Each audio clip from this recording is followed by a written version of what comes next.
All right, let us party. Let me hit the right. Let me hit the right thing. Ah, ah. Hey, there we go.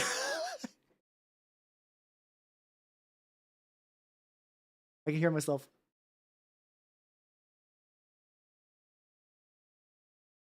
This is good. Hold on, I gotta figure out which one of my infinite tabs has me up. Ah, there we go. Okay, I no longer am hearing myself again. Well, everyone, let me say howdy, howdy, howdy. Hello, Nodebody. Congratulations on your first. Nasu, nasu, nasu. Hello, Dulgessa. Hello, Belnery. Let me stretch. Ah, ah. Yeah, it is now daylight savings time is over. I lost an hour today, which didn't didn't fuck with my schedule as bad as I thought it would, but it sucked a little bit. It sucked a little bit. I cannot wait for daylight savings time to die. Also, hello Albert, how you doing? Also, hello Renata, welcome, welcome, welcome. Howdy, howdy, howdy. How you doing? How you doing? And hello Heather, and hello Lance. Yeah, I found Deathjack, just kicking around my when I was doing some clinging. Also, thank you for the meow not as your rats. How you doing? How you doing? I don't think I said hello to you. I'm sorry. There we go. Hopefully everyone's having a good day. I've been having a grand old time. I don't know. I've been doing a lot of introspective creativity kind of doodly stuffs. It was kind of also mostly because like there's a VTuber named KK. She's the Denpa Tenchi, and I was watching her like little deep dive into Denpa stuff, and I was like, ooh, this is cool. This is making the big thing happen. And also, I did a bunch of oil washes today, so I'm gonna have a lot of minis up on the social medias soon. Soon. Also, hello, Rena. If you do not know me already, I am Halbernath the Mimic Elf. I'm a miniature painting VTuber of the Nurgle and Skaven variety. How you doing? Today I'm painting a big, funky robot this is a metal model, by the way. They did do a plastic Deathjack, but, boy howdy did I have the metal one, and it poke hard. It do be poking hard. But yeah, it's like fucking. Oh, there we go. It's like a corn hyper thing. Oh, there's so many. There's so like generally I can recognize the emotes you all post, but every now and then it throws me off. Yeah, yeah, the bean. Also, oh, hey Joe, how you doing? How you doing? Yeah, the bean is gone. I missed out on her final stream, but I hope wherever Soya Boya goes, I hope it's good. Whether she is strongly seems to be hinted that she's reincarnating. We'll figure that out. Yeah, I had a little bit of convergence, but all my convergence were the like starter box plastic. I don't think I actually bought like a non-starter box convergence model. Yeah, old Chaos Dwarves are very, very nice. I wish Chaos Dwarves weren't like Games Workshop's like weird abandoned stepchild where they just like yes, everybody loves all the old world factions except for Chorfs. Chorfs get left to rot, which is a bummer because they're fun. They got the big like bull motif, and you got the big beards and the big hats. There's a lot to like there, yeah. I was like, "Oh, Mister, how you doing? Welcome, welcome, welcome." I paint everything purple. Purple is good. I like purple. I have a lot of purple Death Guard and whatnot, so we rep purple in this household. And Helena, how you doing? Welcome, welcome, welcome. How you doing as well? How you doing as well? Let me get to this little back bit. Sneakiest of orcs. It do make you sneaky. Chums are still money made. That's true. That's true. It's always got to be weird at Games Workshop whenever like a video game shows it like, oh yeah, actually, if you actually just gave this thing support, people would like it and they would play it. And then Games Workshop is like, I don't know about that, but we'll see. We'll see. That I have an 18 plus fact tonight. I'm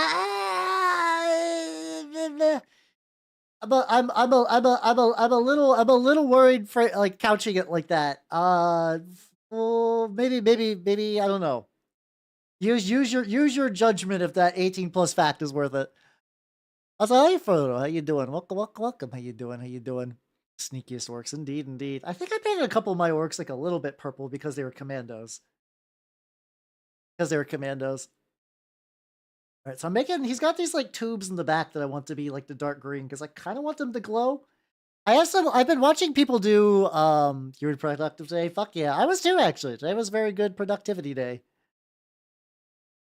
And one should fondle their balls regularly. So true, Mp.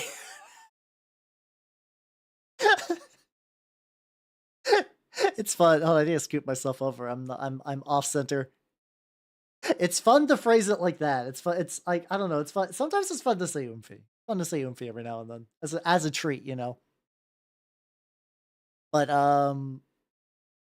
yeah, this I always liked the idea of convergence, but by the time convergence really came out was sort of like when I was out of my way on Warmachine and I wasn't really coming back. And I don't think I'll ever come back. I just wanted to paint the model instead. It is interesting. Like besides like the learning about Denpa stuff, and there was another mini painting person named Miscast Minis that I watch every now and then. His videos kind of like hit that point where I'm not entirely sure if he's like pretentious about the way he goes about things, but it's interesting at the very least.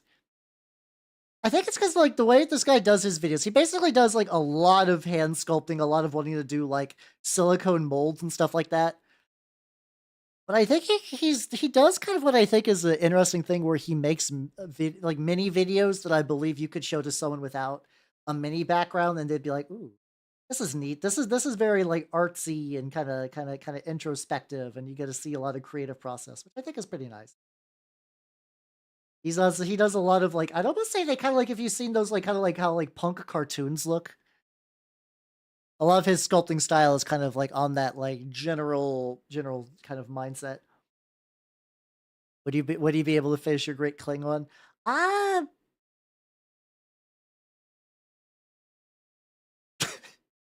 maybe. The funny thing is he was talking about his pile of shame today though. His pile of shame was wanting to release a bunch of figures, but he wanted to do it in metal because it's like there is kind of like a very small like even in minis terms a very small base of people that really like kind of like the feel of like casting your own metal minis. Like that is a demographic. Because you never know our models is currently purple work. True, true, true. I mean, you could also do, I don't know, if you did like really creative conversions where it's like you have like an Alpha Legion guy, but like there's just enough stuff around it to be like, ah, yes, this is my, let's see, this is my truck, and just like have a truck, but on the truck is an Alpha Legion dude. Kind of big chillin'. Get a little bit on there as well. Also, 3D printing minis is really good too for doing goofy little conversions like that. I love 3D printing for those reasons. I haven't done a huge amount of that's what he ended up doing, funnily enough. He's like, you know what? It's like a weird stubborn thing that I'm doing by holding on to these, waiting for them to be perfectly cast in metal, when I could just make cool minis down the line and use these minis to fund my trip to Adepticon. It was pretty much like he's saying that like he got a panel at Adepticon, which I think one of these days I would like. This is gonna get I'm getting into the leg bits. I would like to go to Adepticon one of these days. Hello, Dash Shift. How you doing? Welcome, welcome, welcome.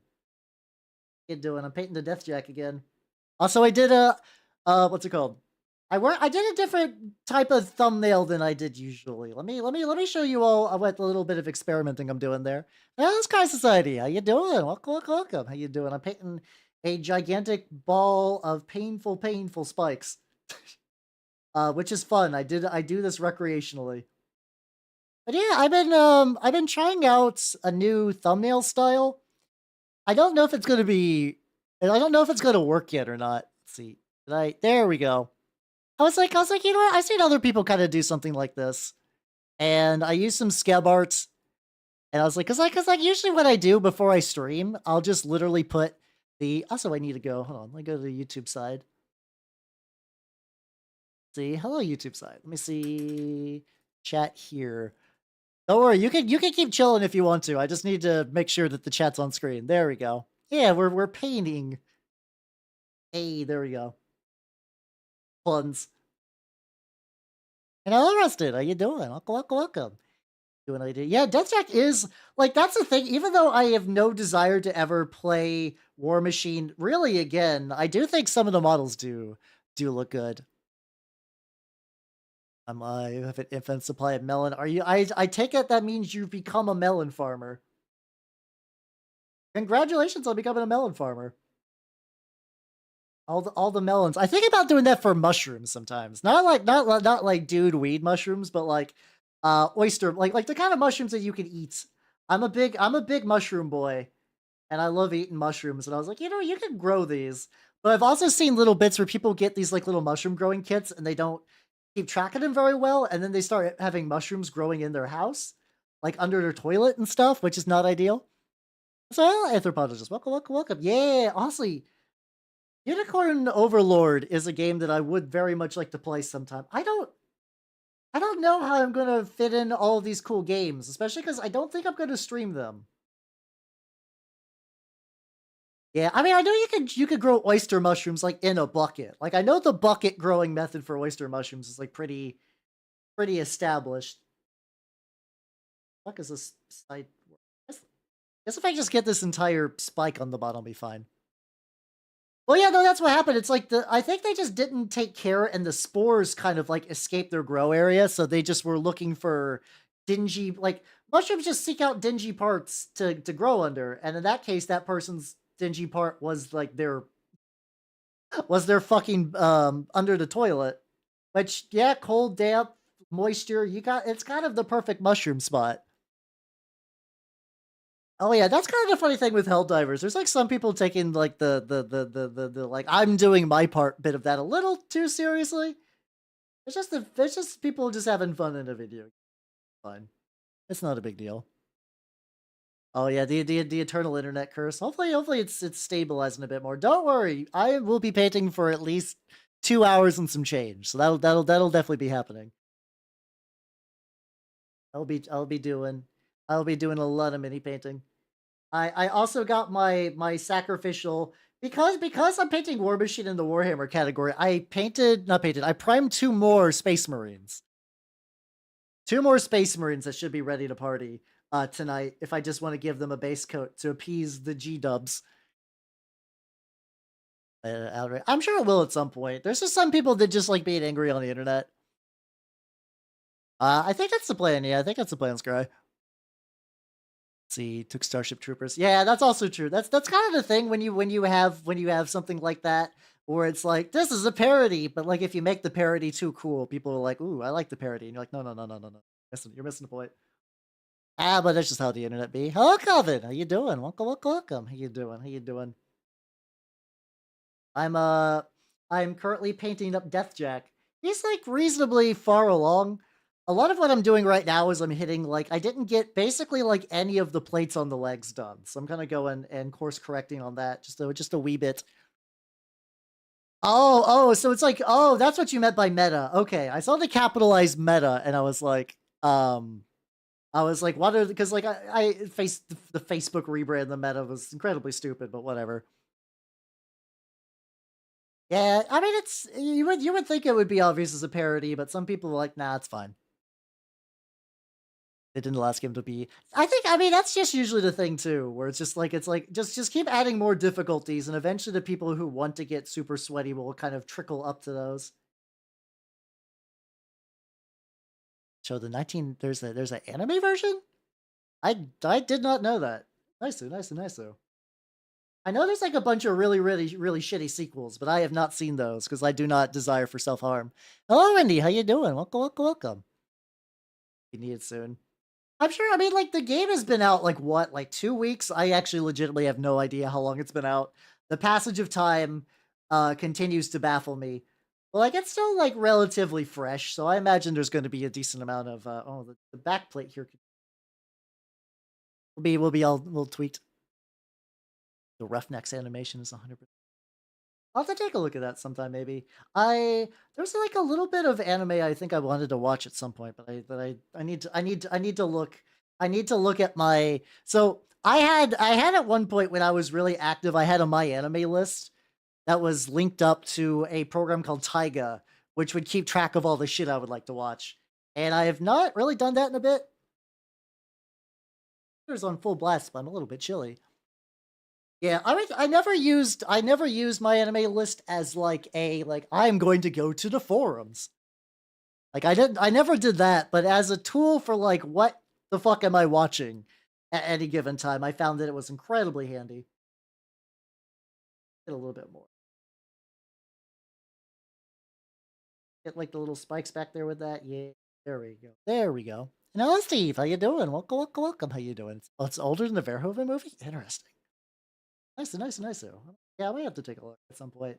There's a lot of, but there's a lot of stuff I need to watch.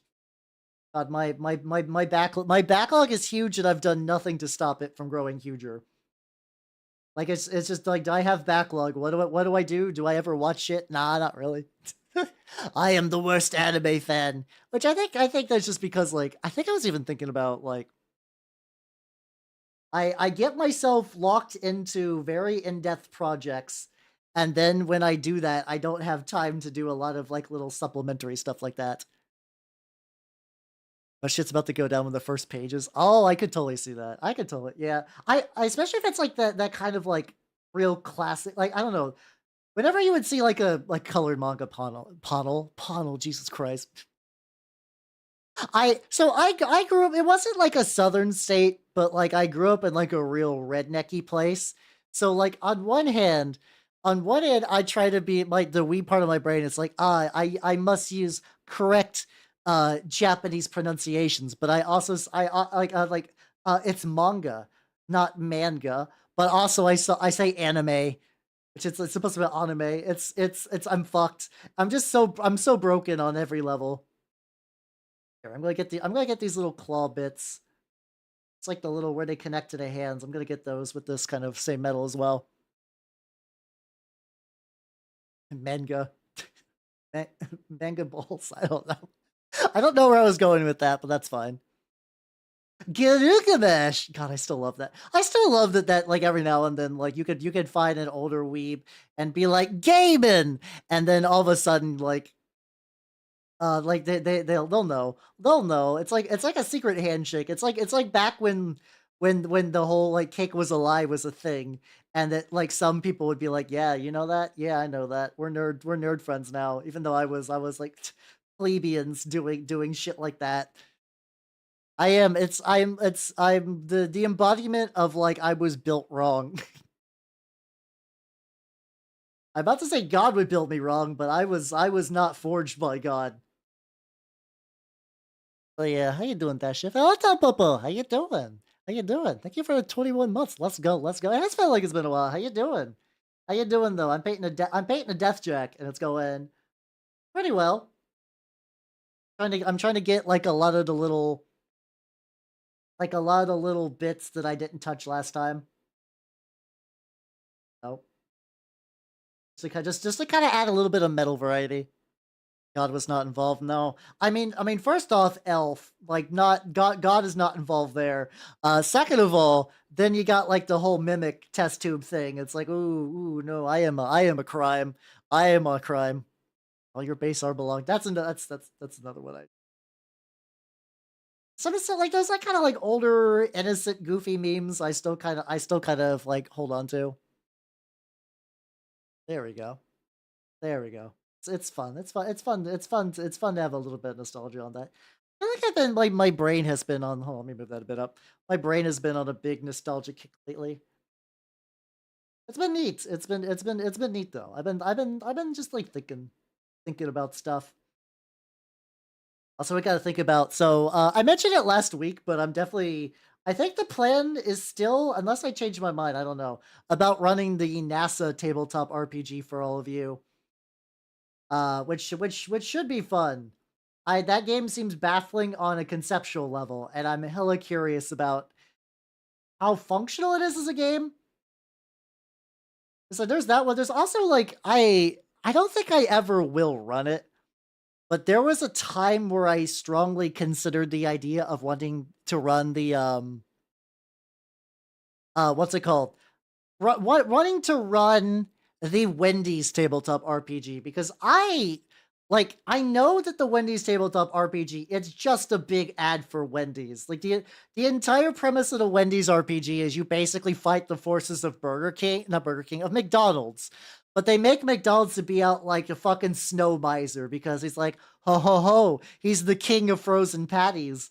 and him and his minions of ice will plunge the land into eternal cold. I'm like, we get it, Wendy's. We fucking get it. It's all the same shit. Your burgers are square, and it does not matter. But yeah, I my only real knowledge about the NASA TTRPG is that it involves like a weird bit of like isekai nonsense. Like you do some like weird body swap isekai where you can condemn some poor innocent little fantasy creature into your body while you go on great Hubble adventures. It's just such a weird concept. It's just so bizarre. Like, I get that NASA wants to reach out to the youths. They want the youth so that ways they can, like, I don't know, get them interested in space stuff. This reason, I imagine there's probably like a little bit of like flavor loss, but like everything, like burgers that are fast food burgers are caked in so much like salt nonsense anyway that I can't imagine they'd be that much different. You know, that like what level of like this do I need to do? Omicron, some poor goblin. Basically, yeah. God, I have little interest in playing any of David Cage's Wild Rides, but I do. The idea of Omicron sounds batshit enough that I do think one of these days I would love to touch that. I would love to do that.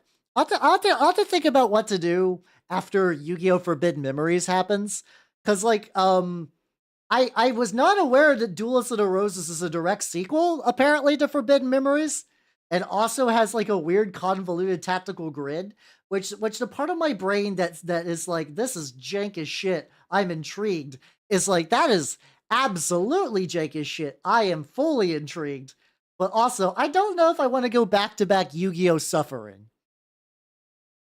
I don't know if I want to go back-to-back Yu-Gi-Oh! Suffering. Unless everybody is down for back-to-back Yu-Gi-Oh! Suffering. It's like, I can make myself suffer, but like, I want to make sure if I suffer, that everyone's on board with the pain. Through higher taxes. Who knows? Yeah, pretty much, yeah. I mean, I'm okay with like, out of all the things my tax money goes to, I'm totally cool with NASA getting space money.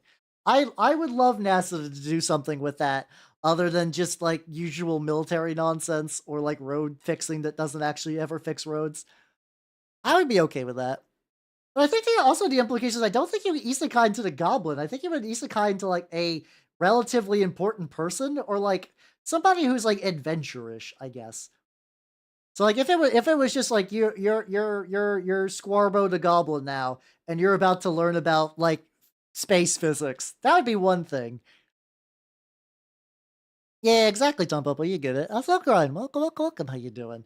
Oh, that's also true. Yeah, there's like NASA gets a lot of accidental inventions or things that they invent for space that turn out to have like consumer grade applications. But like I like the idea of space enough that like, listen, I was a nerdy little lad. I still think space is awesome in the same way that I still think dinos are awesome. Like, I like both.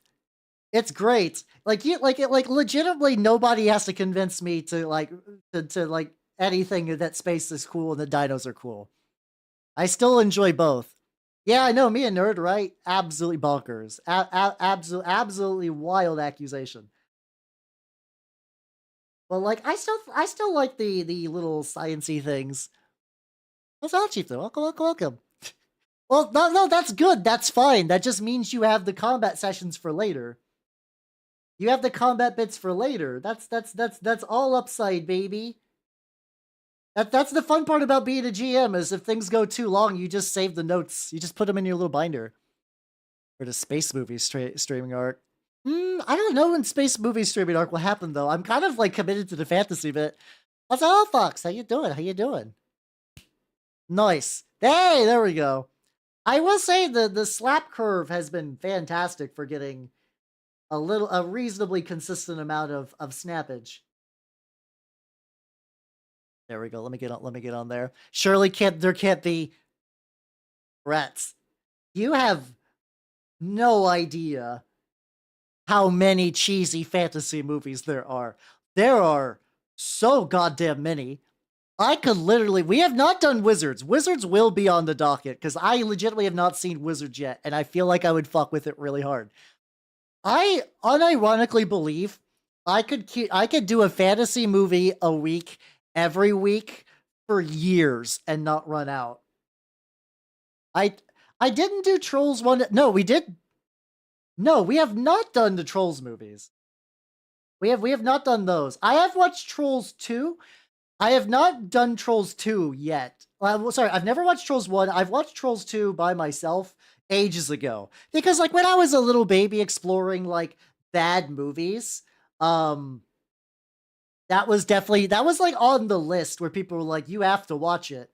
And you do. I mean, it's a fun movie. We did technically watch Trolls 3 because Trolls 3 is also the unofficial title of A Tor 3. And A Tor 3 is specifically only called Trolls 3 because they reused one of the goblin suits as the villain goblin in that. We have watched Hawk the Slayer and Krull. We have watched both those. All right, so let me get a little bit of paint on here, and I can pull up the list of movies we've watched. We can pull up the movies I've watched before in the Discord. Which, by the way, if you would like to join us for those fantasy movie nights, they're on Thursdays, 8 p.m. EST. There you go. You can go to the Discords. Yeah, I hit the big ones. Like I hit like everybody knows Krull. I haven't done Willow yet. Willow's probably like upcoming legend probably. Yeah, I love me some. Weirdly enough, we have not done the first Conan. We've done the second. I just did not have the first Conan at the time. Like I've seen it before. It's very good. I just didn't have it. Wait, the implication is that there's a second Willow, and now I'm hella curious. Oh, it's a series. All right. Let me pull up the list. Let me pull up the list real quick. A little detour from the mini painting. Initially when I did Conan 2, it wasn't planned. We watched a movie. I think we watched like Beastmaster, and it was really bad. Like not Beastmaster 2. Beastmaster 2 sucks dick. Hold on. All right, I gotta do a little. Hold on. My body is flailing wildly. There we go. There we go. So the idea was like, hey, you know what? I have Conan 2 in the docket. We can watch that. But yeah, so I've never gone through these over on stream, so I'll just do a very quick rundown of like what my categories mean. I put them on a tier list for ease of use. All right, there we go. So I'm gonna cut off the side a little bit as well because I don't think there's that many off to the side. All right, hello, Cubby. How you doing? Don't worry. Look, I got Space Marines. Don't worry. It's fine. It's fine. How you doing, Cubby? Welcome.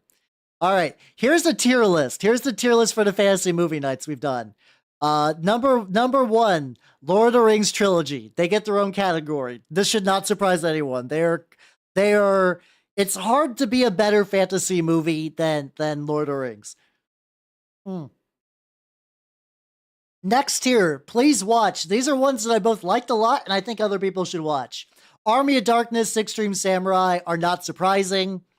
Knight Riders is a very good John Romero movie about carnies that do motorcycle jousting. And it's like a legitimate 70s drama about selling out. And The Warrior and the Sorceress is honestly like peak low budget fantasy movie. It has like an interesting plot. The characters are cool. It's a neat movie for that. You get like a very decadent fat wizard and like a militarized wizard. It's great. And Highlander 2 is objectively not a fantastic movie, but I love it. I love Highlander 2. It's just the right level of insane that it activates my neurons. Fun movies are fun movies. Nobody will debate that Beastmaster 1, Conan the Destroyer, which is the second Conan, Krull, and Highlander. They're fun movies. I don't think I would beg anyone to watch any of them, but I think all of them are solid and they're fun watch. Dumb but fun are for movies that are incredibly stupid, but they're charming by how stupid they are. So Barbarians, which is about 2 musclehead brothers doing fantasy shit, Deathstalker 2, and Turkish Star Wars, which are all insane, but they are entertaining in how weird they are. Total messes are movies that are just absolutely batshit insane in a way that makes the movie incredibly garbled nonsense. By the way, Garmores has affected my brain so much that I've ordered a Blu-ray copy because specifically I want to do like a video about it, and I need clearer footage for that and subtitles. I need subtitles for that movie. I have not seen the newest D&D movie. People have been like, "How it's legitimately a fun ride." I just haven't done it. What are the other ones? Softcore porn. Deathstalker 1 is just a parade of tits. It's just a parade of tits and a little bit of violence. It's a bad movie, but it's just there for bonks. That's it. There's nice bonks, but it's not a good film. Boring are just boring movies. They're just bad movies that, like, for me, the greatest sin that a low-budget fantasy movie could have is just being boring. Your might surprise people on that list. That's kind of why I want to talk about the video. I think the idea that Garmores would be a great setting for a tabletop RPG, and I kind of want to go into depth on that because that movie is so weird that it altered my brain chemistry. It's still a total mess. Your is a classic, quote unquote classic bad fantasy movie. But it's really boring if I'm going to be honest. It's not particularly interesting. It has the greatest theme of all time, but that's it. And then Deathstalker 3 just sucks balls in a bad way. It's just not fun. Deathstalker 3 is not fun. It actively is painful to watch. I would not recommend. It is the opposite of Lord of the Rings. It is the inverse of all that is good and holy. I think Garmores could also work for a war game. Like, the ideas presented in Garmores are actually very neat, but they were put together in a movie that clearly was put together wrong. Whether it's due to budget or just scope or what the fuck was going on with that. It was just not a good movie. Yeah, Deathstalker 3, if you ever have to watch the Deathstalkers, Deathstalker 1, do you want to see a Playboy playmate naked? And maybe some violence. That's all Deathstalker 1 has to offer. If anybody says otherwise, they were 13 when they watched it and they popped a big bone. And that's it. Deathstalker 2 is a goofier movie. I wouldn't say it's good necessarily, but it's entertaining enough. You could do a lot worse than Deathstalker 2. Deathstalker 2 has a kind of like fun charm where you're like, this movie is stupid, but you can't be mad at it. It's like when a pet of yours like spills its bowl of food all over your floor.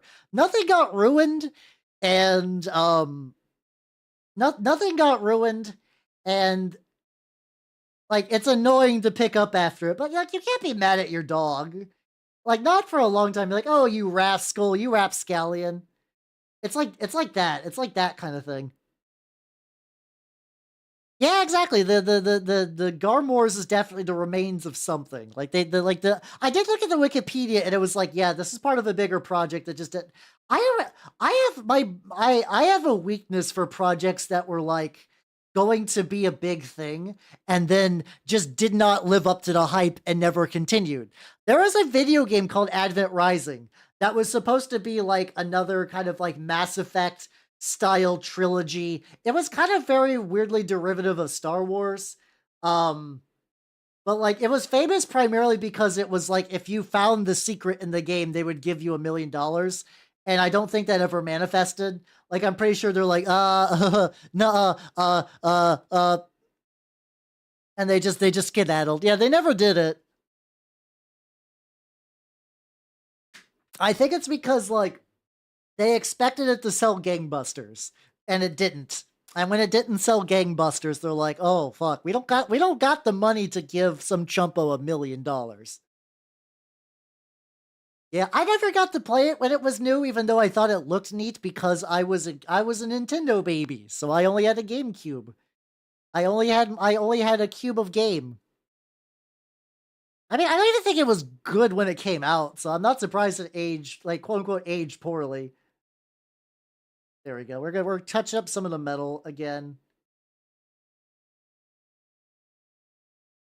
And some of this will just kind of be like coated by by the stuff later.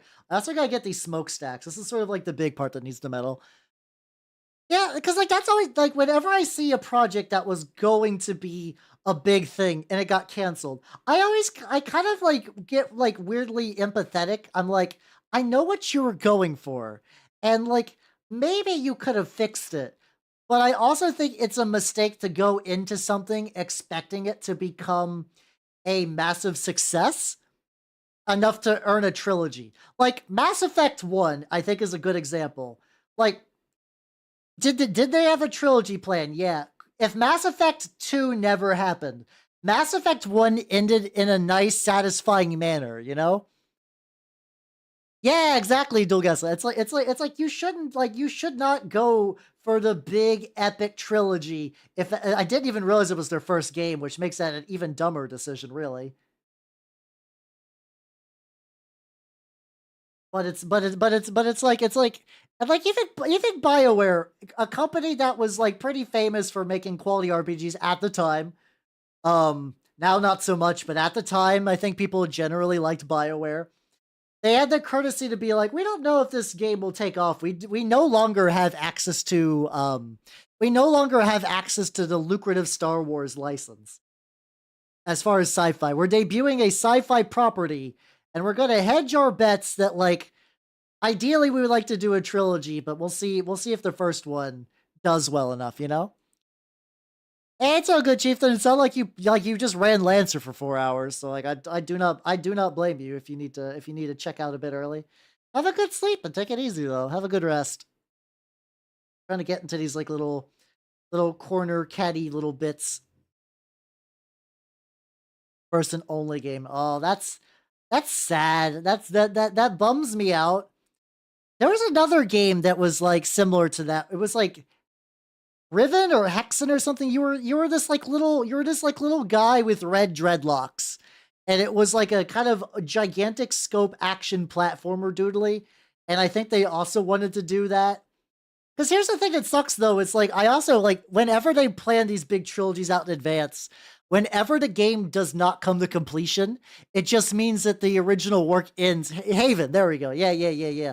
That one did something similar. I don't think it was their first game. Uh-oh, why is that? Why is that? Did it still have some like paint in the? Oh, City of. God, fuck! How dare you, dual guess and drop system mastery references in, in my chat? I don't blame you. I do the exact same thing. There's a podcast called System Mastery where two dudes like review a lot of old RPGs. Um, and there was a game for a while they were doing like a bit where they're always talking about like Haven, City of Violence. This because that's what the full name of this like. It was a real like, oh yeah, this is the mean streets and people are going to die because the cops don't care and it's all about the drugs and the hustling. And everybody is bad and dumb and are I'm the game operations director, aka God, which is what the DM is called in that game. How you doing, Shadow? Welcome. How you doing? It's like one of those like really kind of like edgy early 2000s game. It was like early 2000s or maybe late 90s if we're being generous. I think it's late. I think it's 2000s though, because I think it predates the system reference document. It is. It's kind of a fun GM name if it wasn't attached to like the shittiest like. It's effectively the RPG equivalent of like okay. Let me explain what it's like to play it. Like, hey, if I said imagine a Grand Theft Auto tabletop RPG, a lot of you would be like, ooh, I'm intrigued. I'm intrigued. And then what if I told you, what if it was a Grand Theft Auto tabletop RPG where you're the Grand Theft Auto equivalent of a dirt farmer? You're just some guy with a gun who's gonna get shot because that's how it is on these mean streets where only real badasses live, and you gotta earn being a badass. It's like one of those kind of games. It's on Haven, the City of Violence. Is the guy still selling that? Like, can I go to Drive Through RPG and buy a copy of Haven? That'd be kind of. Wait, they got a D20 modern version? Oh, it's for the GM's Day sale. Oh God. I did buy some stuff for the GM's Day sale. I got a game called Scarlet Heroes. So where the fuck did I buy Vossen? What? Wait, when did I buy Vossen? Okay. I got Vossen apparently. But yeah, I got a game called Scarlet Heroes, which is kind of like an OSR family game. But the idea of Scarlet Heroes is being like, okay, instead of having a whole party, you have like one PC. And I think that'd be fun for a theoretical, like, playing games with chat again kind of dealio. With Sonic Heroes, I'm sorry, Furo. It's terminal. You're never going to recover. You got the Sonic brain rot. It's just in there now. You can never escape. Yeah, I think I mostly got the little bits I want to get from this little metal bits. And yeah, and like Sonic Heroes is not even a good Sonic game.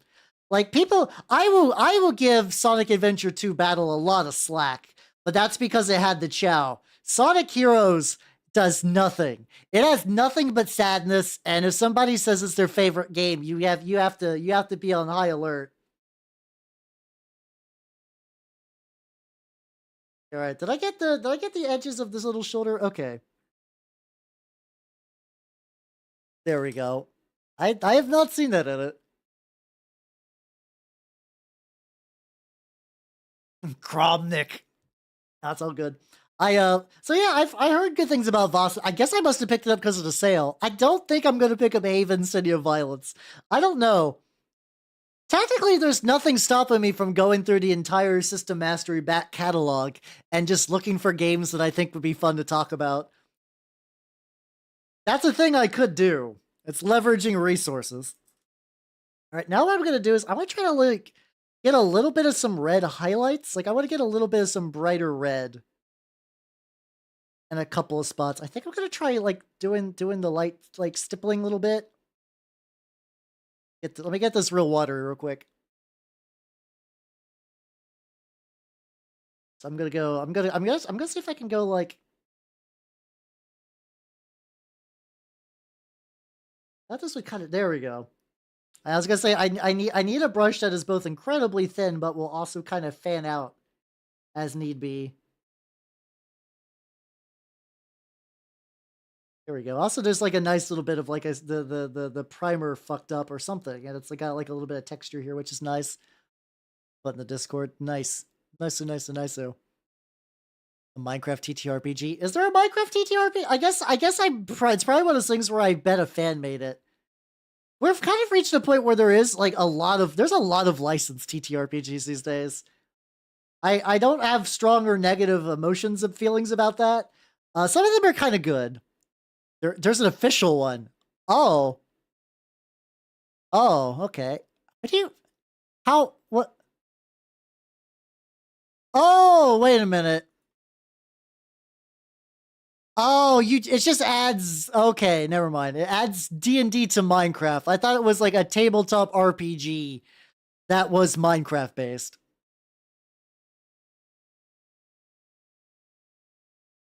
I mean, that would kind of be one of the things that you could use to like break a little bit of the 5e monopoly. Is just getting like a real big license.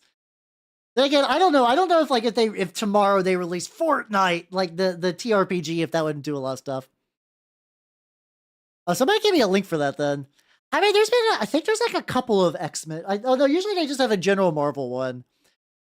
I think there's a game that's kind of like Persona as an RPG. I think it's like Emo Clore or something like that. I could be wrong on the exact specifics on Emo Clore though. Or maybe Emo Clore's the one that's more like Monogatari. That might be the one that's more like Monogatari actually. Just gonna build up a little like kind of like rough. I try to mix the colors together so I can kind of build up to like a very reasonably richer red. I don't know if the difference is going to be enough. Like I might need to go a little. I might need to go a little bit brighter. We'll figure it out though. But yeah, I think generally though, whenever they do a Marvel RPG, they're like, also here's the X-Men in it. I could be wrong though. There, especially because like there's a lot of superhero TRPGs, like licensed ones in like the 80s. Like I'm pretty sure TSR had an official Marvel RPG at one point. I could not tell you if it's any good, but I know it exists a little bit. Also, I think some of the shoulder pads are still doing like they're still scraping a little bit of color, which is a little rough. Yeah, I'm doing okay. Yeah, I'm doing this color layering, and it's not. I think what I got to do. I think I just got to go directly to the bright red and kind of water it down. Is certainly a game. That's how a lot of like older TRPGs. Like I think we've really are kind of spoiled for choice in the year of our Lord 2024. That like even the worst games are like relatively functional. Like the worst TTRPGs you could probably get on the market are still like fine.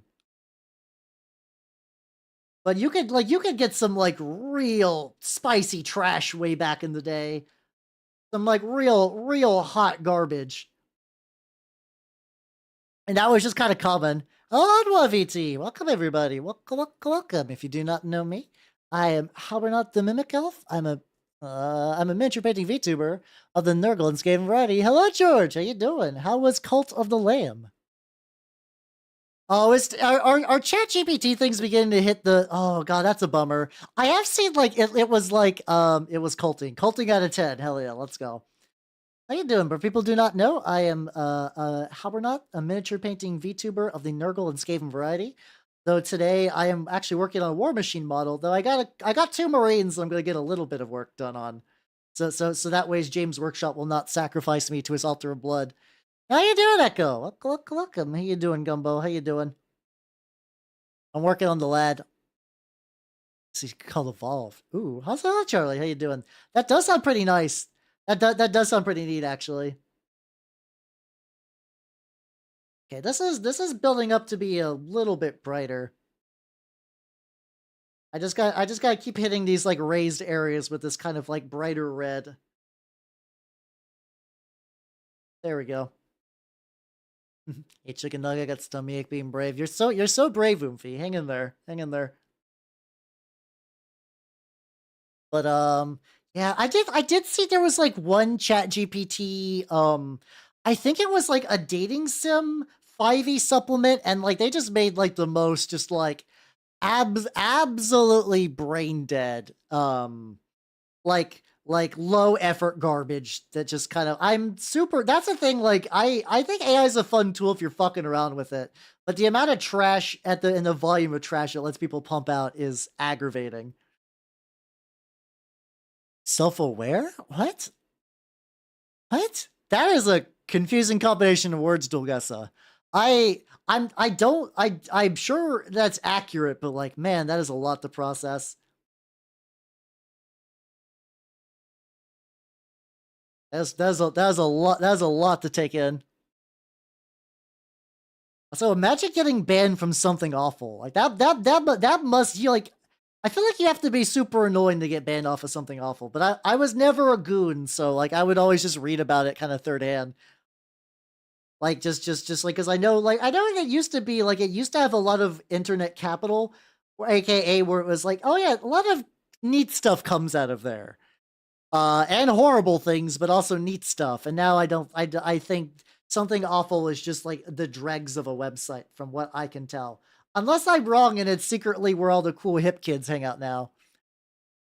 Oh, they permit him. He'll never get his $10 back now. What's the pizza matrix? What the fuck is the pizza matrix? Are we talking about like whether I know the sandwich grid. I'm not aware of that. Yeah, to be fair, there's a lot of websites on the internet that are now like weird shadows of their former selves, and it makes me sad. It makes me sad because some of them I used to frequent a lot more. It's like the Matrix, but Italian. Neo, you must choose between the Stromboli pill and the fettuccine pill. What will you do? That's the dumbest joke I have ever. Like, I feel like every couple of streams, I like reflexively recoil. My joke. Now so We're talking about spaghetti cyberpunk.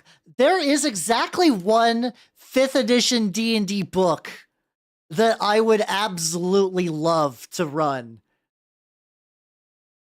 Let me see. I think I've mentioned it before. But I want to put it on screen. It's called Brand Colonia. It is like, let me see. Let me put a picture up on here. Let me put a picture of it. It is effectively, I think it's spaghetti fantasy. It's made by Italians. It does use 5th edition, which makes me sad, but I think it caps out at level 6, and you're just like a bunch of drunken Italian ne'er-do-wells in a kind of like spoofy, kind of like gritty, kind of like a lot of like older Warhammer fantasy kind of vibes, but like way goofier, I guess. The cover's got a good vibe to it. I can definitely agree on that. The pay modders Bitcoin? What? Oh god.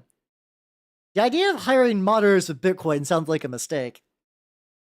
Exactly. Just a good leverage. It is funny because I'm pretty sure the fantasy map in there is it's just Italy. It's just literally the Italian peninsula, but they just kind of like, oh, it's fantasy. Oh. Like game where everyone was Muppets. I know there's a game called like Sewn Together, I think, that's similar to that idea where everyone, it's not Muppets specifically, but it's like everybody's a puppet. It is kind of building up a little bit of a color gradient. There's a couple of areas I think I need to go through and hit it with the other stuff real quick. Oh, okay. So back when Bitcoin was worthless, so people would be like, lol, here's 1 million Bitcoins. That kind of shit does keep me up at night. Because it's like, man, if only if I knew, and I could have got into that. Let's see.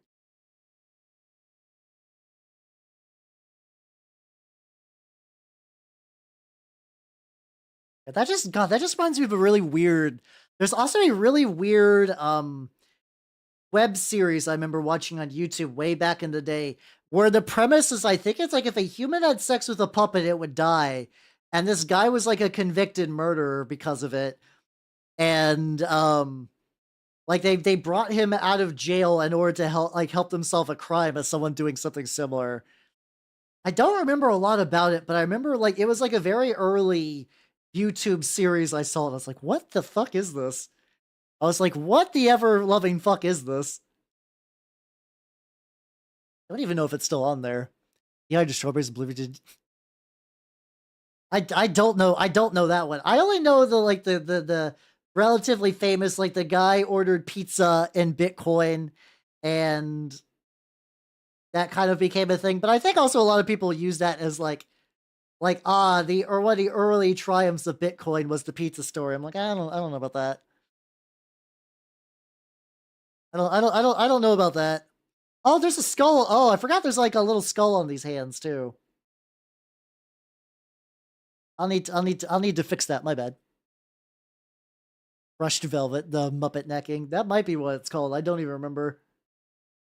Like I said, I haven't looked at it in a hot minute.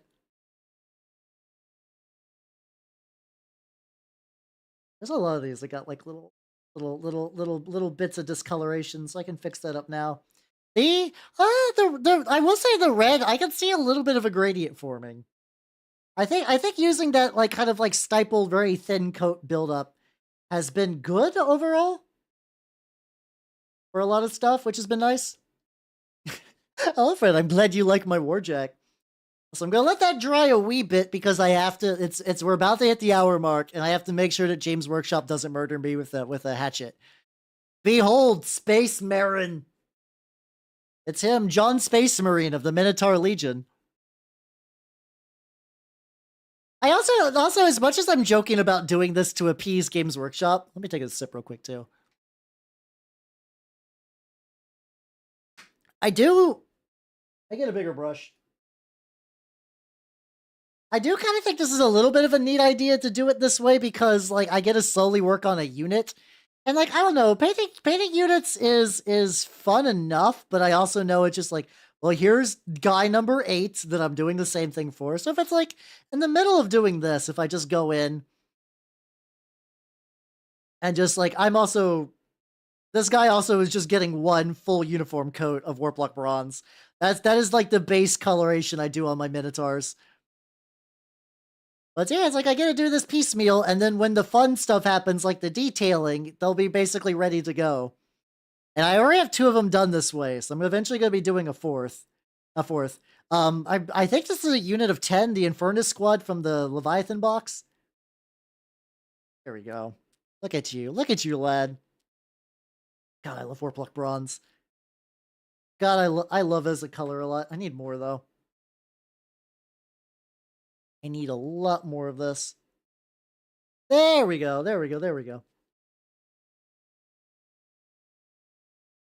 But yeah, I don't know. I definitely missed the boat on crypto, and I don't think I'm ever going to get into it because it honestly sounds like a huge hassle. Yeah, it's Reggie Chifton. I have not got to see them actually stream, but I do like this cover.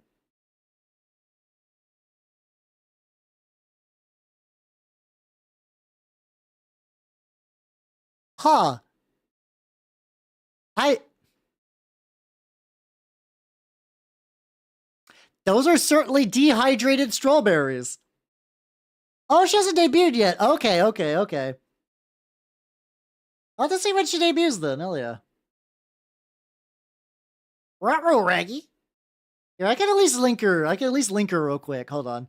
They had to stop due to heat stroke? Jesus Christ. That's a lot.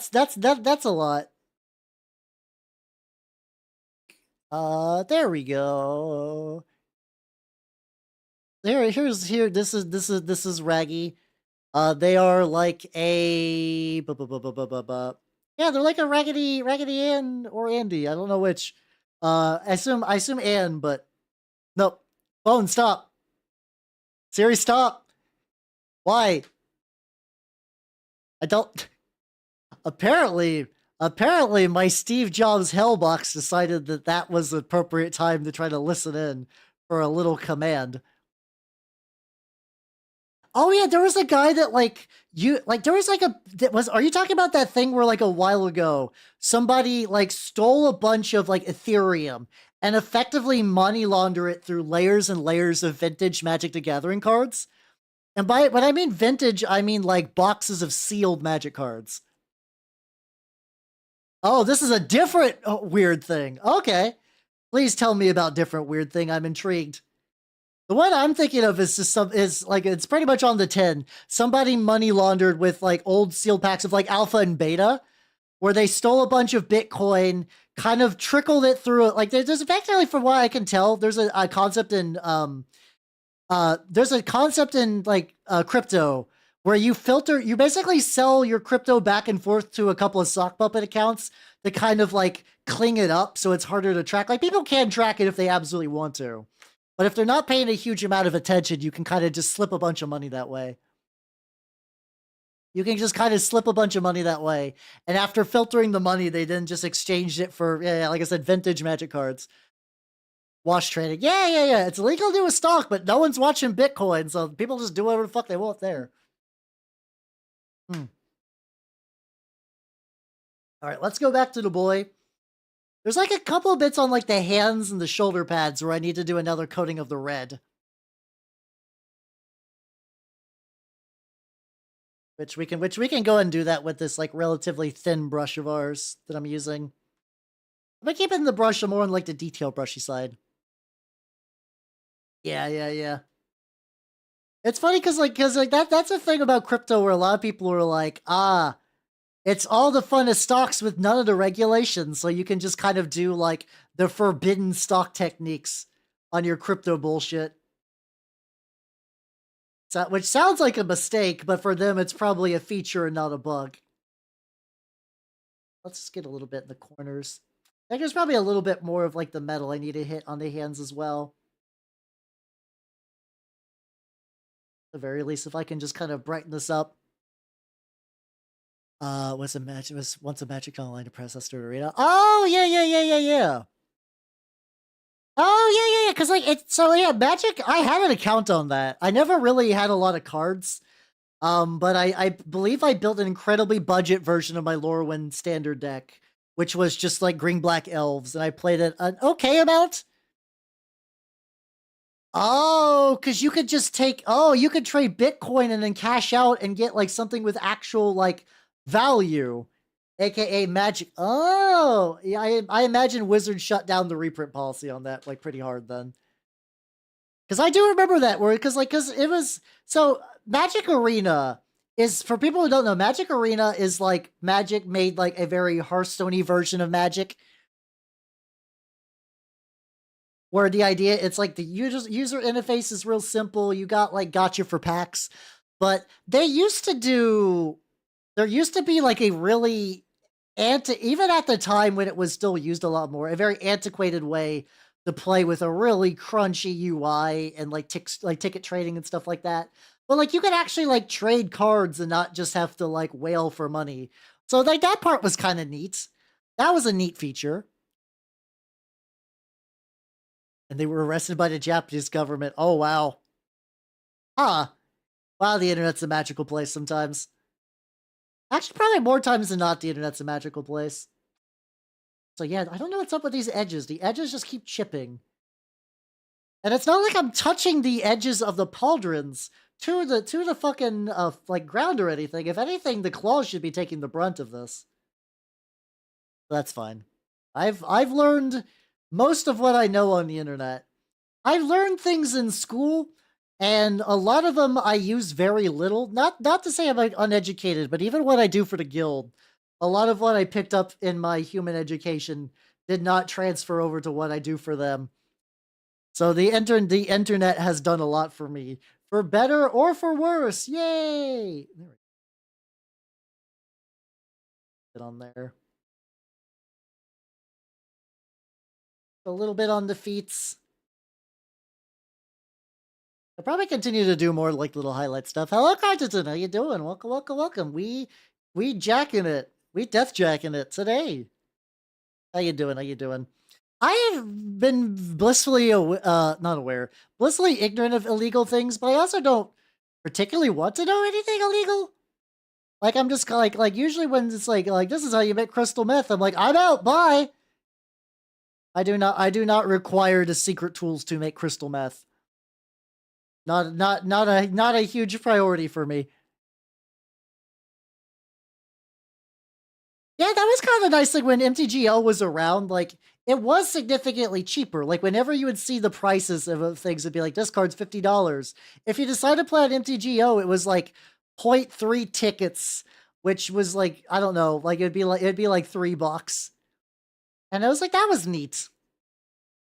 And I figured like if it wasn't for like the crypto bullshit, they were eventually just going to take that program behind the shed. Don't share meth instructions. Don't do that.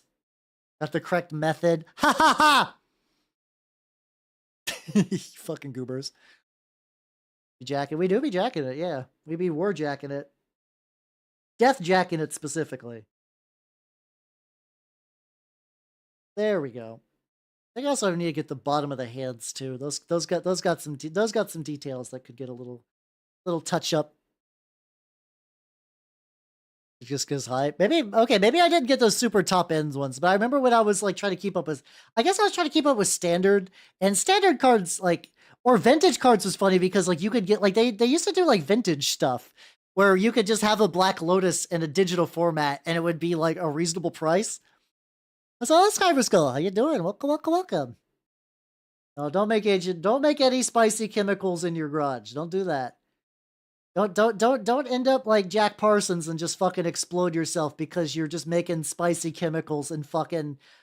I see he was doing it like milk cartons or tin cans or something like that. So eventually, when his little at-home DIY rocket science lab exploded, it literally exploded and reduced the man just to like a pile of ash. Let's get the bottom of this as well. But the spice must flow. No, none of that kind of spice. I don't think that's a peaceful way to go. I think the peaceful way to go is dying surrounded by your friends, family, and other assorted loved ones.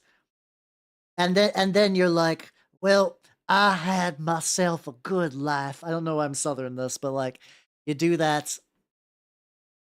A tweak on the you nerds fucking wish I was a twink on the internet. It would probably be better for my branding if I was a twink on the internet.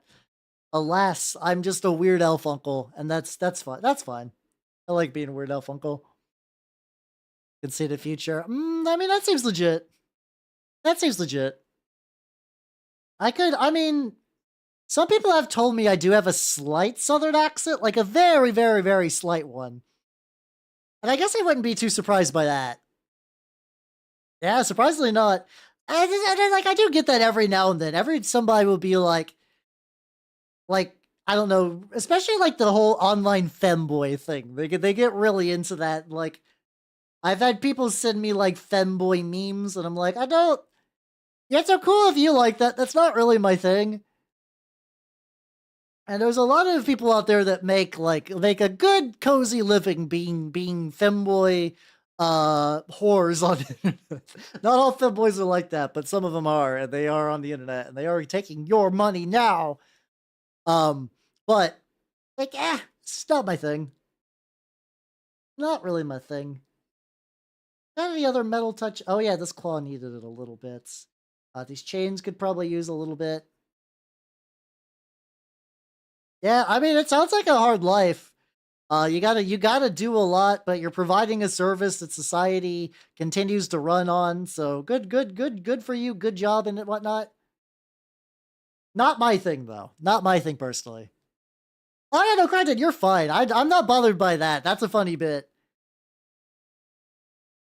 Like I've had a couple of people just try to do really big onto the like, you're a slutty femboy, aren't you? And I'm like, okay, so I'm gonna continue to apply another layer of Vallejo dark gray onto this tube. I don't know where you got that idea from, buddy, but you've come to the wrong stream, motherfucker. So yeah, don't worry.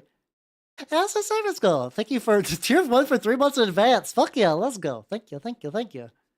Much appreciate. I think that's just something I want to do too. Where's my silver at? He did the opposite. Oh, you want to do 1 tier 3 and not 3 either one's fine. It doesn't matter. Just I'm glad you put a little bit into the pitch pot. I need a little. There we go. Applies Vallejo Dark Gray. That would probably do some numbers. I did do a little joke video where God, this is going to be some real deep in the paint stuff, and if anyone has no idea what I'm talking about, don't feel bad. There was a time on a magical board called A where I don't know if it was like a third-party plugin where if you had an image embedded in a very specific way, you could sneak music into the image, which sounds like a fucking security nightmare, and you're right. But at the time, people were using it to send like goofy music to each other. And I found a whole folder of that goofy music I saved. And I used a little bit of that goofy music for a 3D rotator model thing I did a little bit ago, which was fun. So yeah, let me just go full silver on these little bits. Try to differentiate the chain just slightly from all the other claws. I said, oh, that kind of, oh, gotcha. I do appreciate that. Thank you. And I was like, ooh, there's a wealth of like weird music in here. Also, a lot of it is very dated to anime around that time. Like there's a lot of like working and early Monogatari, stuff like that. It was a very nostalgic trip through my folders. Wore a sweater and apron house. To be fair, some people will see that and they'll be like, "Yeah, no, I got the horror gloves apparently." Hello, how you doing? I'm doing good though. I'm painting a Deathjack a little bit, getting the chains to be a little bit more silvery, not like a full dry brush, but just like a very, very, very light kind of touch up on that. I'm glad you like supporting my stuff. Hell yeah. I do appreciate it. lets me fund my various supplies and other goods and services. Oh yeah, yeah, I understand Naked Apron is very powerful. Naked Apron is a very powerful mood. And also, Sharapov Artist 1991, thank you for the follow. Welcome to the workshop. Welcome, welcome, welcome. How you doing? How you doing, friendo? Yeah, yeah, yeah. I remember the Sigil days. The Halcyon Sigil days. I do think even though I forget that like you got hacked or you just lost the logins. I do think the Cyber Skull Root's a good name. It's a good combo name. Hell yeah, hell yeah, hell yeah. All right, but we're currently getting the many multitude folds of did I not paint the bronze on the bottom of the? I think I did, but it's incredibly light, so I think I just need to touch that up a little bit. Oh yeah, you got hacked. That is unfortunate. Don't worry, everybody coming in. I got a Space Marine painted. I should just leave him just like slightly askew. Just like, you know, just gonna just like lightly roast the YouTube chat. It's fine. Oh yeah, hell yeah. I'm looking forward to you making things on the internet again. That's what I was talking about. Like I was looking at the miscast thing where he was talking about like it was this guy who like his thing was like he was renting an art studio for doing like miniature stuff, which I thought was wild. And eventually, I think he like part of the video was him talking about how he's like, I can really satisfy my dreams if I stop renting this out. And I was like, that's interesting because you had what I would consider to be one of my goals in life would be to have like an art studio to rent out. But it was just kind of neat to see the stop process and all that. I was like, that's cool. That's neat. All right, let's look at you. Anything immediately that's sticking out on the Deathjack is like a touch-up little point. I think I gotta go back here and get like a little bit more metal. Get a little bit on these kind of connector spine tubes, just a little bit. There we go. I think also once again, I think this is also going to be a model where a lot of oil washing really does a lot of work. Let's go back to the stipulum though. I'm curious. Let me get a. Hold on. I need a brush that's both thin and like stipulable. How you doing, Pig? How you doing? Welcome, welcome, welcome. Hold on. Grabbing a brush. There we go. I'm currently painting some Warmachine of all things, which has been fun. It's nice to go back to my roots. Like Warmachine, like I've said a lot, is my first war game. Technically Hordes, but like it's close enough. Do you ever find really sharp bit? Ori, see how many spikes this motherfucker has? Yes, yes, all the time. There's also a bit. I have like a couple of I have a couple of old like Warhammer Fantasy era Chaos Marauder like helmets and spikes and stuff like that. And I've tried to work through with those before, and they do stab the ever loving fuck out of your hand. Okay, so Privateer Press there was a couple of cascading issues. I don't have like a full accurate retelling of how they fucked up, but here's what I think is like an abridged version of what happened to Privateer Press. The move from second to third edition was a really rocky one. They leaned hard because like this is something no, I don't think the metal, I mean, you get used to the spikes, it's fine.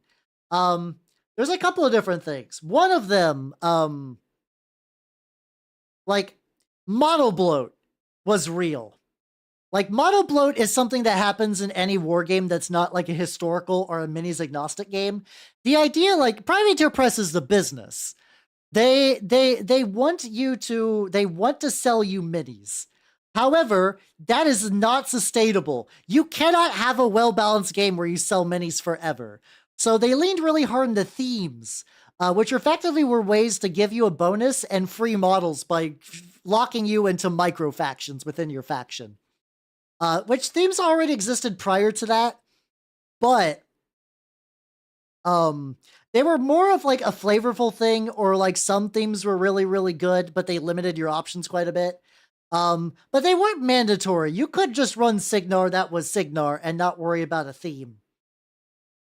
Meanwhile, once Mark III rolled around, themes were practically mandatory because you would lose so many free points and abilities and whatnot. Did they never make the pork node? Oh, that's a bummer. There's a thing called arc nodes which let you cast through them, and the pigs never got one, which is a tragedy.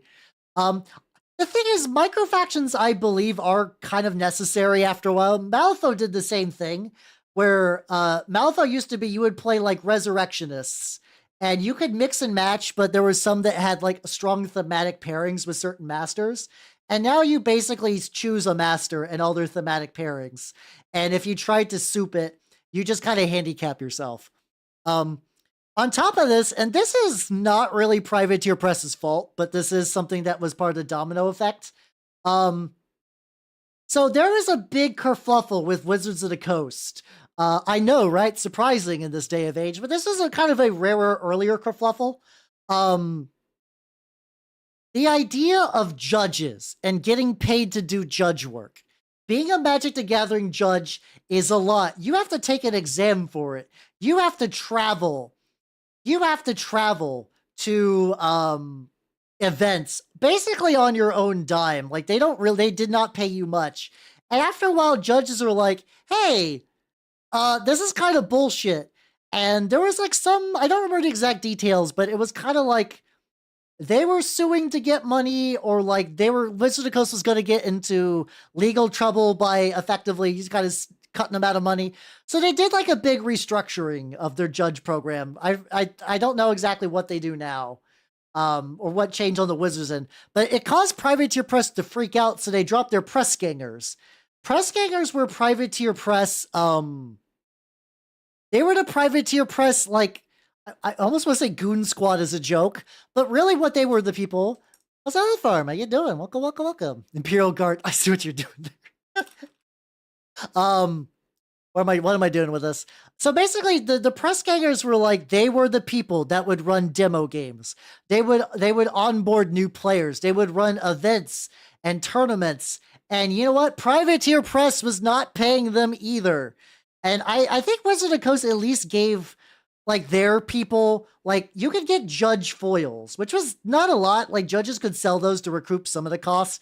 It wasn't a lot though, but it was something. Privateer Press did not even have that much. Oh yeah. I need to say a lot clearer. Hello Prim, how you doing everybody? Welcome, welcome, welcome. Hello Regenerative, hello Jay Bush. Hello, Azure Shots. Hello, Art Cruz. If you all do not know me, I need to hit the right buttons. I am Halbert Up the Mimic Elf. I'm a miniature painting VTuber of the Nurgle and Skaven variety. What tabletop RPG were you doing? What were you doing? Let me show you some minis I worked on. Did Press Gangers get swag? I think maybe they just got paranoid because they weren't giving them cash. And also, Padmem, thank you for the follow and welcome to the workshop. Here's some minis I worked on recently. Yeah. And also Regenerative, thank you for the follow and welcome to the workshop. A solo hex crawl that you lost. It'd be like that sometimes, but it sounds like fun though. Hell yeah, hell yeah, hell yeah. I'm currently painting a Deathjack, which is a Warmachine model from way back when Prim got turned into a cute newt. That sounds about right. I think all newts are cute. I love me some amphibians and some lizards. I am, as a snake owner, I love me some critters. I love me some critters. Yeah, actually, let me look that up. That sounds nice for later. I was about to say, I need a better command for it. I do have another YouTube channel. Let me link it to all of you real quick. This is where I do mini painting streams and also like put some YouTube shorts for some minis I painted. Eventually what I want to do is I want to move all my tabletop RPG like plays with VTubers. I want to put them there. Like I was in Prim was a very, very wonderful player in Necrotica a few weeks back. And I'm going to upload the VOD of it to there eventually. Along with some of the older ones and like the VTubers and Vampires, some one-shots like the Lancer one. I want to move all of that there in like one tabletop themed repository because my other VOD archive channel, which is good, and if you would like to see me play all of Mass Effect 1 and 2, You totally can do that on my VOD's channel. There we go. Or is it VOD? I can never remember. I need to really just redo some stuff. You can go there, and I've uploaded a massive Mass Effect series. But unfortunately, that the algorithm loves it when you upload daily. The algorithm hates it when you upload hours upon hours daily. No, my objectively most popular video on there on the old channel is the Necrotica VOD. The very first one I did, the one with Velik, Charlotte Bear, Alice Sawyer, and Picky. It was a great crew, to be fair. My Necrotica VODs do reasonably well. I think it's because people don't really do Necrotica content, and I do, which makes my stuff a bit. Yeah, unironically, this is not a bit. If you Google Necronica, like go to Google and then go to Necronica and look for images. Like I could do that right now. Hold on. I go Necrotica, I go images, I take a screen cap of the front row. There we go.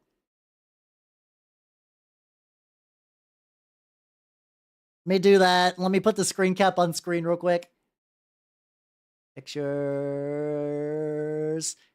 Check it out. Look, it's me. I did that. Look, it's me. On the 1, 2, 3, 4, 5, 6 row. Yay. I can count, I just can't visualize it when they're like weirdly shaped boxes like that. But yeah, this is my very ancientest. Yeah, the whole dwelling was the song that inspired the Necrotica session I ran last time. But yeah, the thing is, I'm a little embarrassed about that one in particular, not because of like audio quality or anything, specifically because I fucked up combat.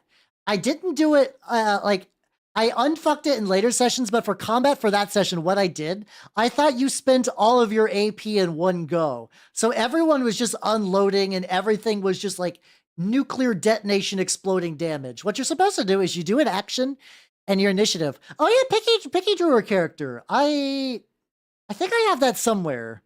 I think I have basically anytime somebody has drawn a character art for me, I have saved it because nothing gives me bigger GM juice than drawing characters for the campaign I'm running. How you doing, Sasha? Welcome. I'm being game nostalgic, and I am running. I'm painting a Deathjack from Warmachine, which is very nice. I like me Deathjack. My GM juice do be boiling. It doesn't help. If you guys know a VTuber and famed triangle butthole artist Minky, Minky is also really big into tabletop RPGs, and he'll just send me shit. He'll just be like, "How?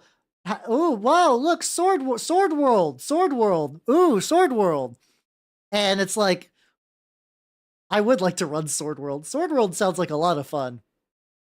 Minky is by trade a pornography artist. He's famous for the way he draws buttholes. I'm not kidding. I cannot put an example on screen, but I trust all of you to be brave intrepid troopers, and if you want to see what I'm talking about, you will have to find that shit on your own. Yeah, but he also really likes RPGs, and he'll just be like, "Wow, look at this," and I'm like, "I'll do that." What a time! Exactly. It's always a good time to return. Teehee. Wonder, do I have an even brighter red?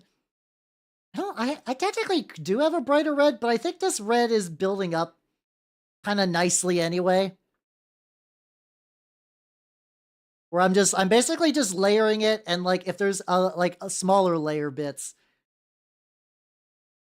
I'll just kind of like, let's see, like if I go around the little button thing, there we go.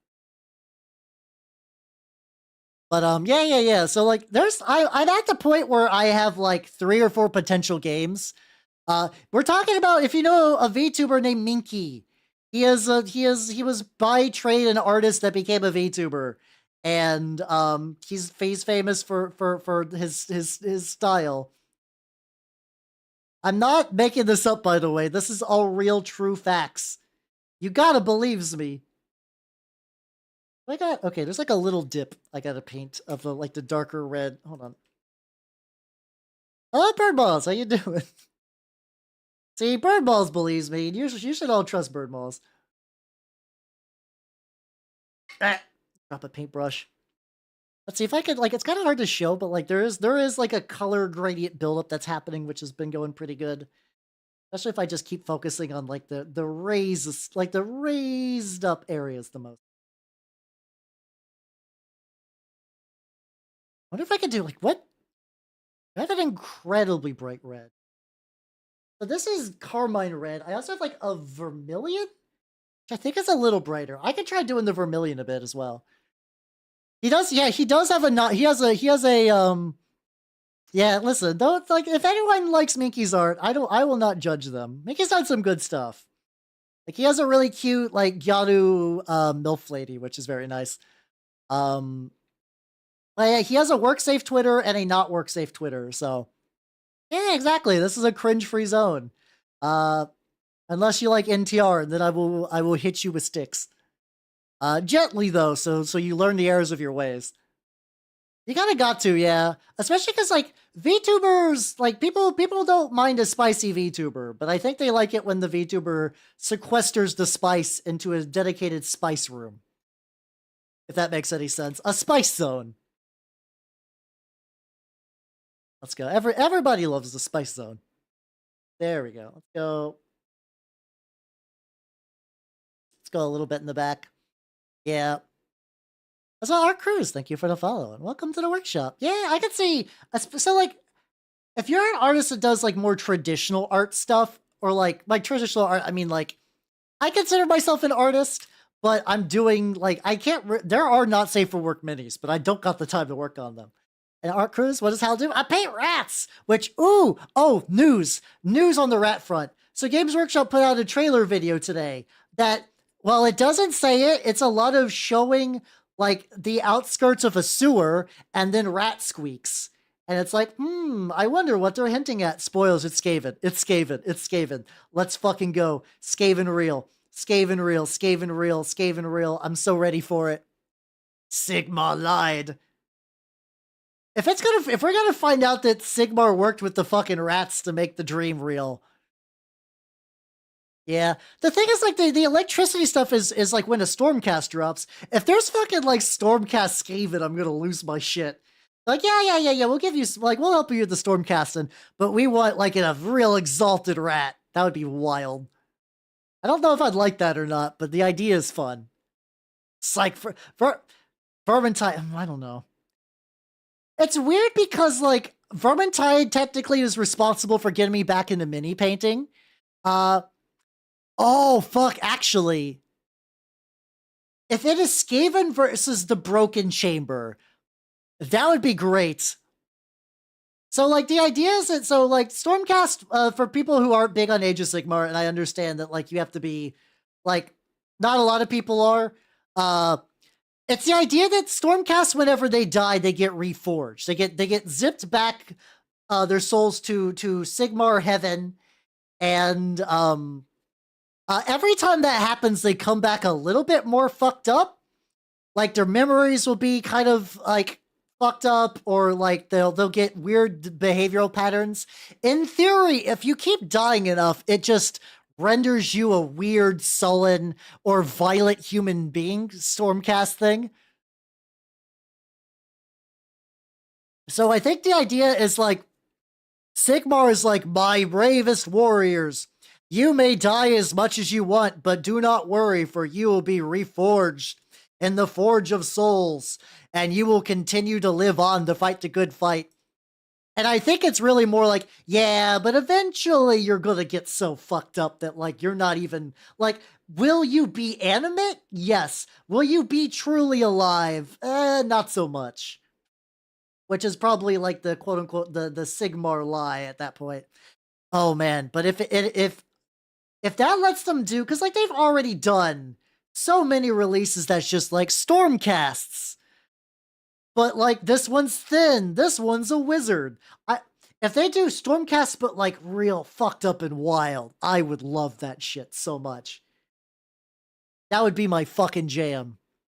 Yeah, I think they're trying to do the duo like if they do Broken Chamber Stormcast, which I'm kind of they're gonna do Stormcast. It's a Age of Sigmar starter box. So yeah. So yeah, if they do the fucking Ruination, Broken Chamber, whatever, that would be great. So we're using a brighter red a little bit, add like a little bit more texture in some of the areas, probably closer to the top, I guess, and around this edge a little bit. There we go. I'm beginning to build a very light gradient with this, which is what I wanted. I haven't really done a lot of this kind of shading, so this is kind of nice that it's working out. But yeah, exactly what Cyberskull's saying. It's a neat idea that like there's, as far as I can tell, it hasn't really been explored too much within the model range. The guy who actually did Turnip, I believe, did some sketches of like one that was like so fucked up it kind of turned into a floating collection of magical rocks tied together by lightning. And if they use his ideas, that would be fucking rad. That would be fucking rad. I would love that to pieces. Will it happen? I don't know, but I'm crossing my fingers and hoping for the best.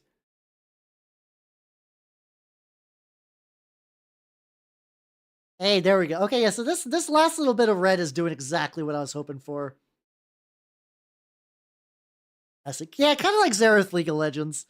I have to imagine some of them are going to be like, I don't know, more kind of robot-y.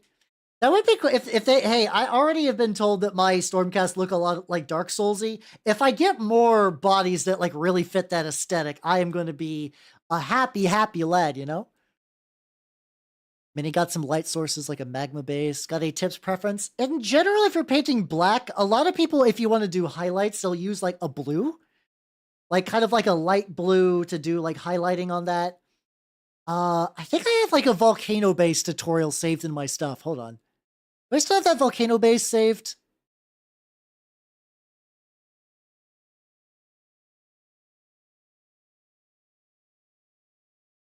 Let me see if I still have that saved.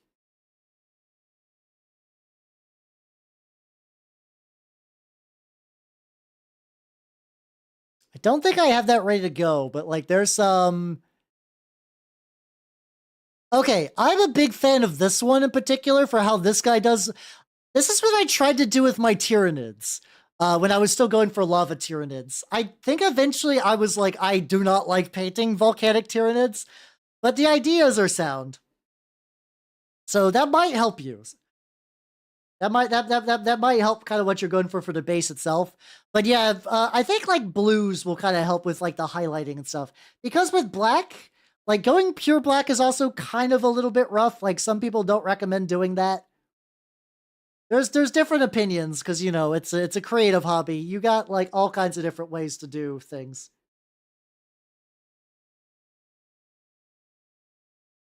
There we go. Hey, we're getting okay. There we go. Yeah, this last little bit of red highlight is definitely doing the trick.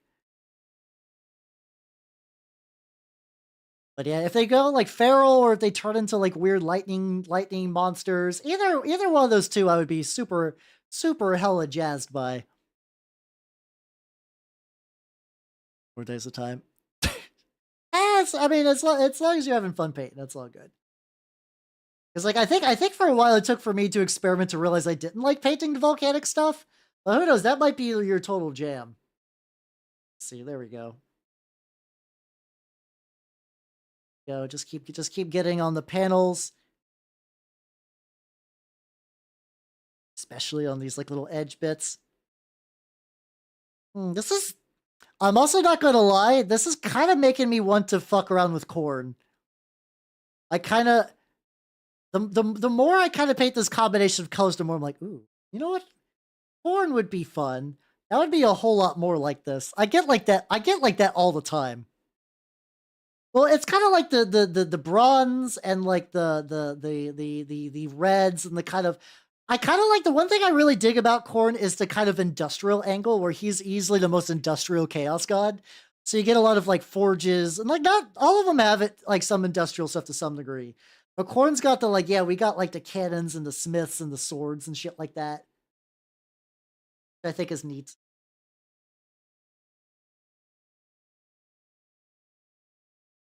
Let's just get into the hand of recesses. Warriors do seem like fun. I am not in a position to pick up a new army though. At least until I finish a couple. My current thoughts are I want to do more Middle Earth strategy battle game. I've been kind of getting into like whenever I get some free time that I just don't want to do anything productive, I look more into the Middle Earth strategy battle game for stuff. Because I'm like, this game seems really neat, and I like a lot of the ideas it's doing. But I'm like, oh god, this is a deep, bottomless well.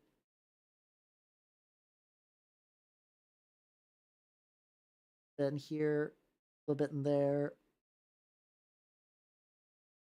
I get a little bit onto the front pads, probably not. There we go. There we go. There we go. But yeah, there's also, I also do, one of these days, eventually Games Workshop will ship me a Flesh Eater Quartz box. And those, my thought with the Flesh Eater Quartz, I kind of want to go real kit bash heavy with them. I was actually weirdly enough thinking that some of the turnip bits with the Flesh Eater Quartz would look really, really banging. So a lot of just like scruffy looking armor and muskets and like helmets. Like the idea maybe it's like, what if I do like a dual turnip Flesh Eater Quartz army? I was like, that could be neat. That could be a neat project to do.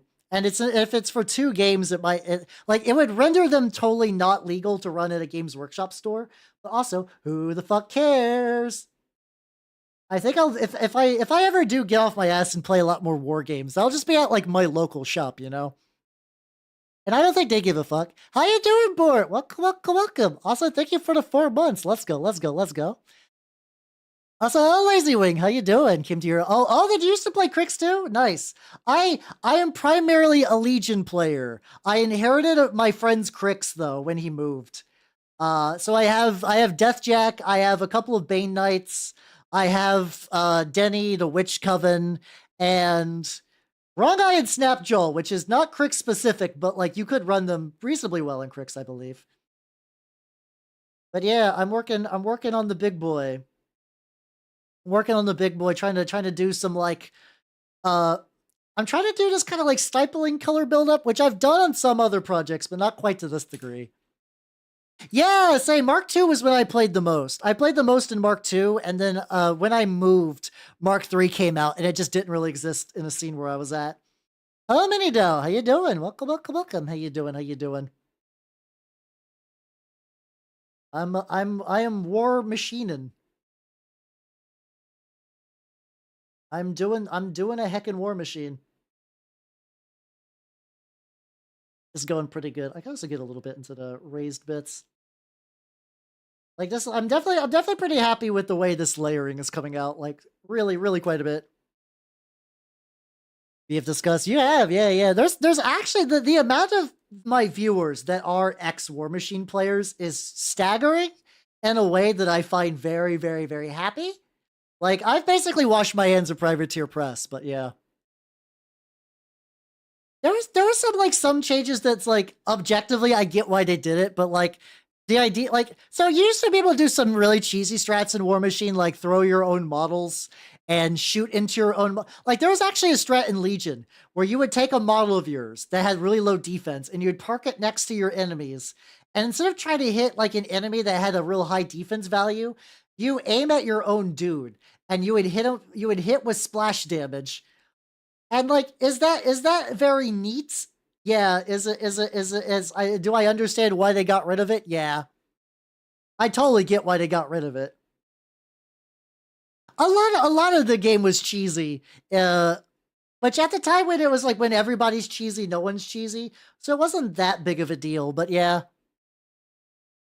Ravagors would do that. I never got the Hellmouth. I still kind of want one because they're cool models and I think you could use them for like tabletop RPGs. Like, yeah, like a big, like fucking like, what's it? There's like it's like the Yugoloth, like the trash eating monster. I can never remember its name, but it's like it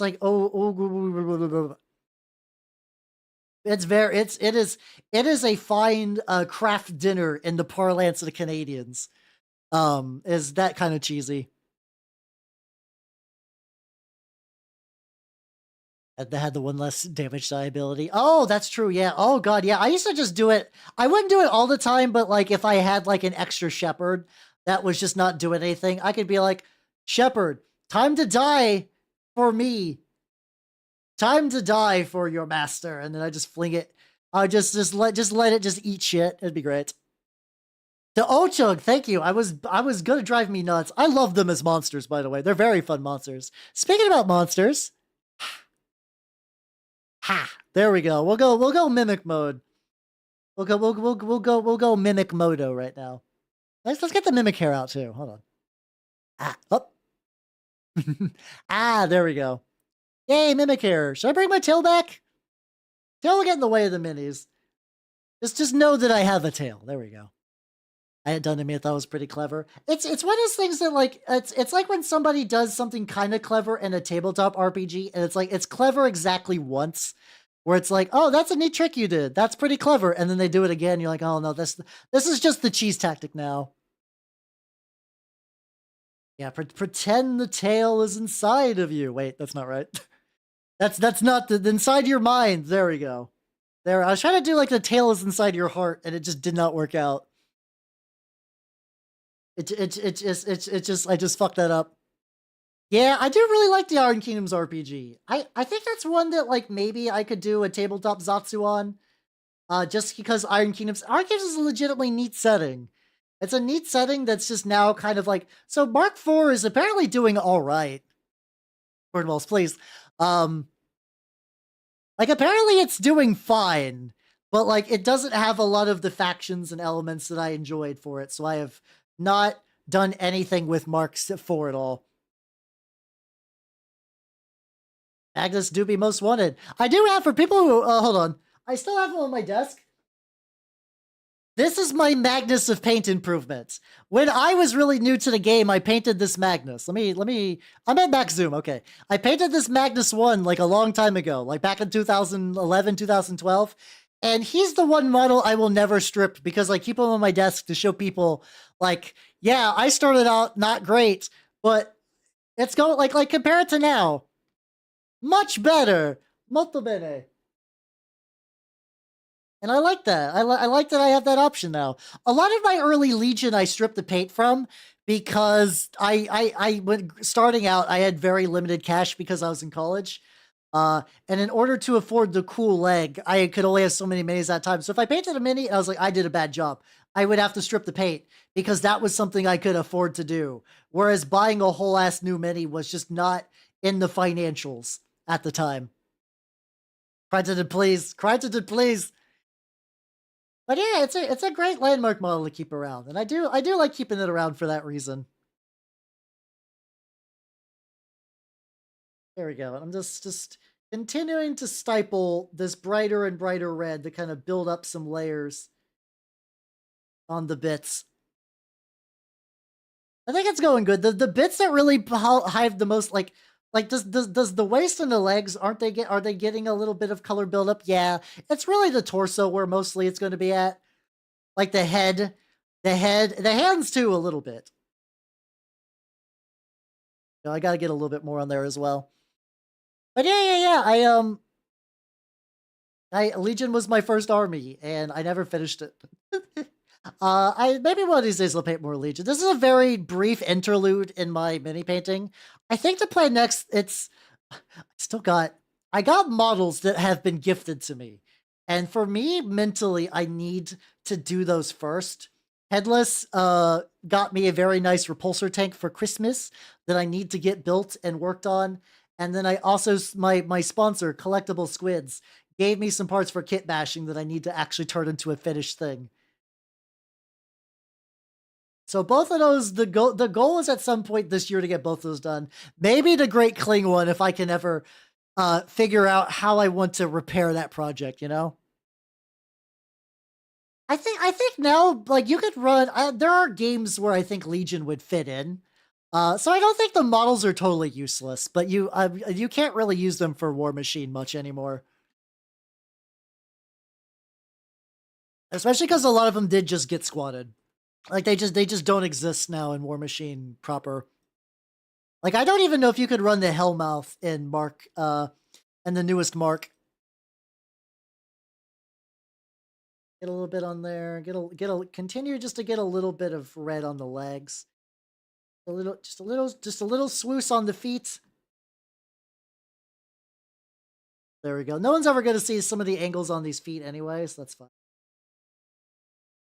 Excellent. But yeah, I got like, part of me also kind of one of these days wants to paint some Wrath of Kings because I do like that game. I do like that game. I have a bunch of like, I know I showed off the thick lady, like the ludicrously thick lady you can play in Wrath of Kings. I also have like a whole bunch of like House Technus. Oh yeah. So I should mention this. Oh yeah, we're talking about like why Warmachine fell. So eventually they had some management fuck ups, some creative talents left the game. A lot of armies were unbalanced for a while. The themes were kind of whack. Like eventually, and then COVID and whatnot, it was like a big jamboree. And Mark III eventually just kind of petered out. So what they did is they released Mark IV. And Mark IV is basically, they did not ever say this outright. Oh fuck, okay. Even before that, I need to go back to the Henge prophecies. So Warmachine got its end times. Warmachine got its like unironic fucking Age of Sigmar, the old world style end times. So in the lore of Warmachine, the implication is that one of the human gods made a deal with demons in order to save humanity from getting conquered by these ravenous tribes called the Orgoth. And in exchange, supposedly, like the souls of like every third human, I believe, were promised to be eventually collected whenever those demons felt like it. Now, eventually the demons collected, but everyone was like, I don't want to do that. So there kind of ended up like a big war. They actually did not know, humanity didn't know if it was going to survive. So a lot of people made this gate to go to space. I'm not kidding. There's a game they made called Warcaster, which is the descendants of all the people that went on this gate, went to the stars, and eventually colonized and set up their own civilizations. Legitimately, they've kind of made like 40K Warmachine. Warcaster is apparently a really, really good game. I own a couple of boxes of it from the Kickstarter because they were hella cheap. It's a good game, but because it was the Kickstarter, and this is not Privateer Press's fault, but the Kickstarter basically went live like right when COVID hit, so they were kind of fucked. Apparently, they keep releasing Kickstarters, but like it's a game that's never truly been alive. Having a game kickstarted for a war game is a double-edged sword. On one hand, you fund your game. On the other hand, unless you eventually transition to selling in a store, you eventually have to sell your game in a store because that's where discovery happens. Most war gamers go to their war game store and they're like, oh shit, what's this game? And they get into it. That never happened for Warcaster. But anyway, a bunch of characters died. A bunch of characters left through the gates. And then eventually they were fought back for reasons I don't entirely remember. So effectively now Warmachine kind of is in a new era where a lot of, like I said, a lot of important characters are dead. The political landscape is shaped up. Like Madoff, which was like kind of like Catholics, but for the god of humanity. They exist as a religion, but not as a nation. A lot of their nations split up due to infighting. So that's like a whole faction gone. And like, there's like little bits and stuff for that. And in addition, so they squatted a bunch of models, which in war game terms, squatted is like a reference to the original squats. It's just them retiring models. It's saying, hey, this model you paid for this game you play, it is no longer a model that you can play. And that's just kind of a tradition to call it that now. But like factions were squatted. Hello, buddy. This is Deathjack from Warmachine. And I'm telling everybody how Warmachine died. So they did that. They also, Privateer Press was like, hey, another issue is that Madoff exists. Some of them went to the jungles of Zoo to form like a separate Madoff colony. As a religion it exists, but as a nation, no. Legion of Everblight doesn't really exist because Everblight got his ass kicked and the twins separated. They've formed their own Everblight-esque faction with Mechanica and Blackjack and Hookers. It's been weird. Warmachine's been weird. Also, hello Jedi, how you doing? Welcome, welcome, welcome. What else has happened in the setting? Besides all that. Trolls, I think, are around. Khador is still around. The Cyrus, the machine god kind of group, have basically kind of partnered with Signar, the kind of good the poster boy faction a little bit with the guns and the lightning. And now they have kind of advanced warjack technology a lot. So there's like a bunch of it's not as abrupt as Age of Sigmar, but it is a fundamentally different landscape than it was prior to these changes. In addition, a lot of trouble with the way Privateer Press sold models. A lot of stores had so many Warmachine models they could never sell because they were ugly or they weren't meta and thus nobody bought them.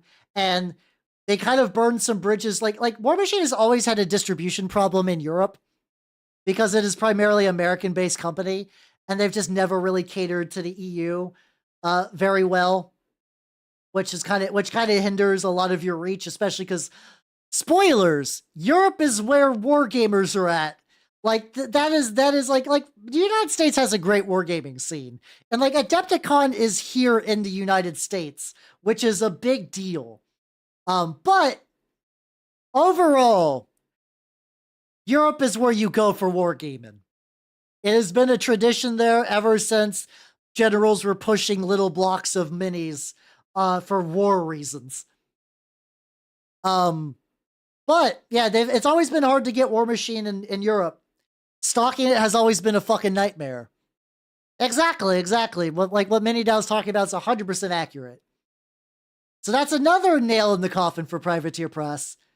But now they've switched over to fucking 3D printing. And not 3D printing as in, hey, would you like to pay money to download the files to print a warjack? No. They decide to move all the manufacturing in-house in order to just 3D print, which supposedly would make a lot of shit cheaper. Some of its 3D prints look some of them have really terrible quality control issues, like mold lines and snapping, real amateur hour shit. I have an awful 3D printer. Well, no, my Anycubic Mono is fine. It is outdated as shit.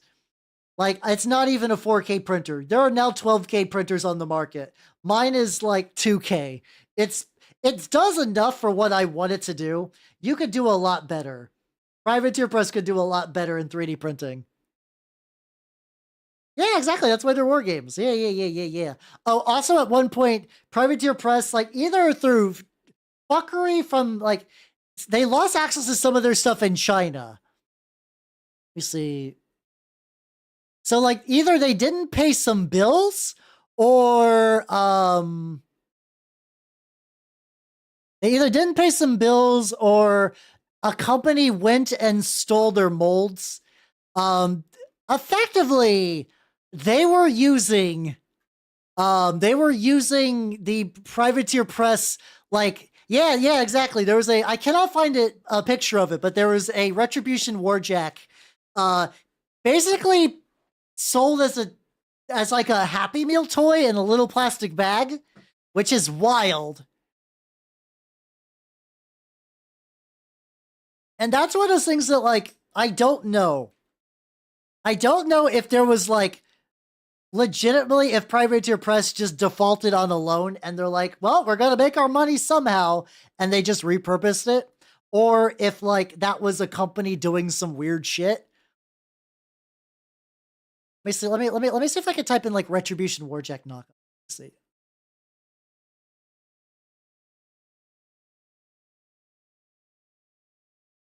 Hmm.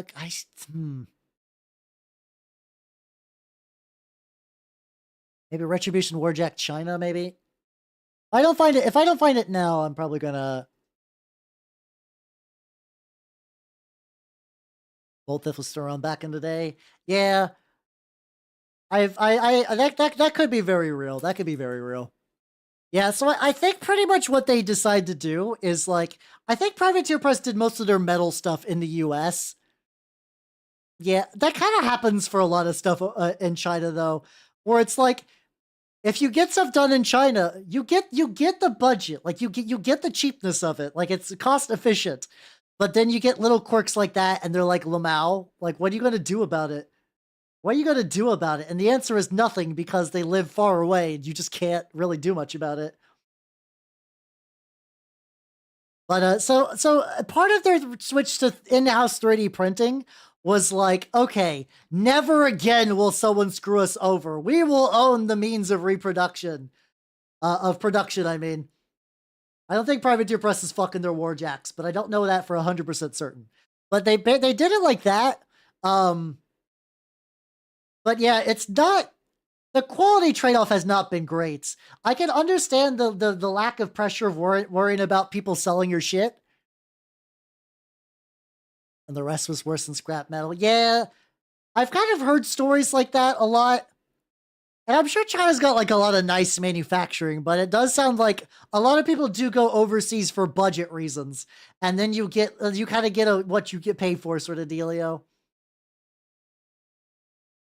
Which is unfortunate because like when you're a war game company, I'm gonna be real, you're always kind of unless you're Games Workshop, and even then they've had some issues with like the Curse City production stuff like that. You always kind of live on the razor's edge of like closing down and having enough money to produce your next wave.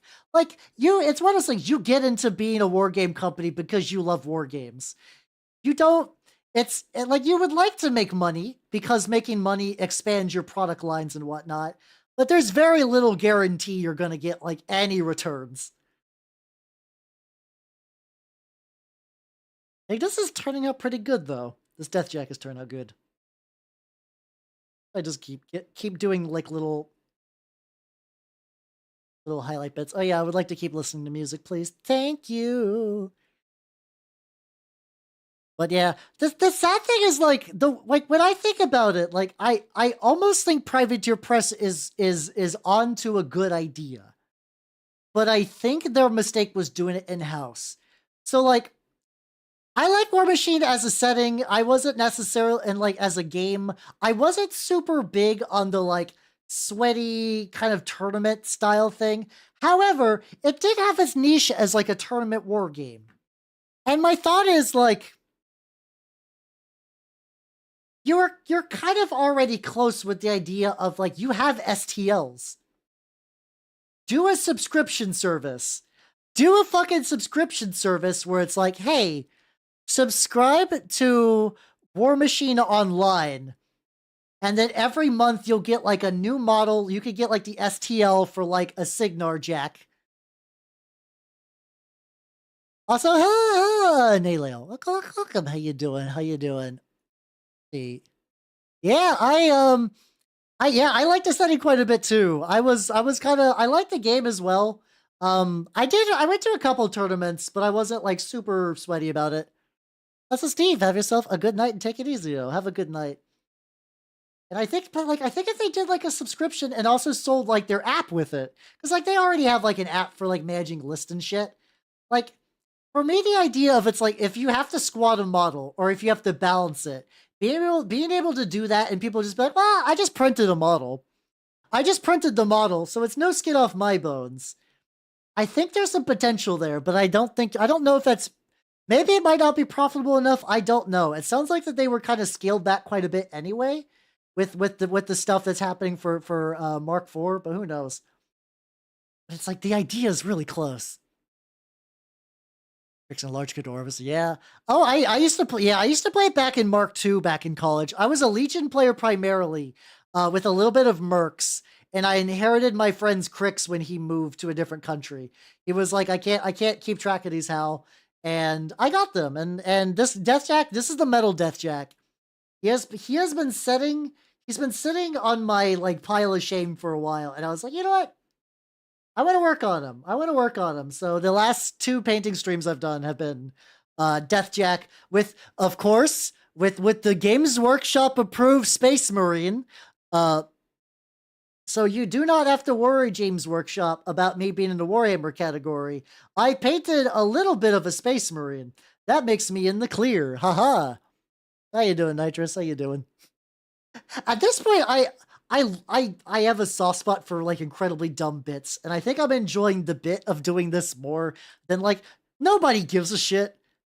No one's gonna be like, hey, wait a minute. Like usually people are like, oh yeah, let's just paint some Warhammer, cool Warmachine thing. I'm like, yeah, it'd be nice.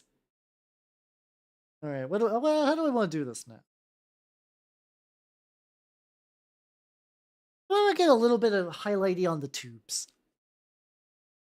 Let's get a little bit of a light green dry brush.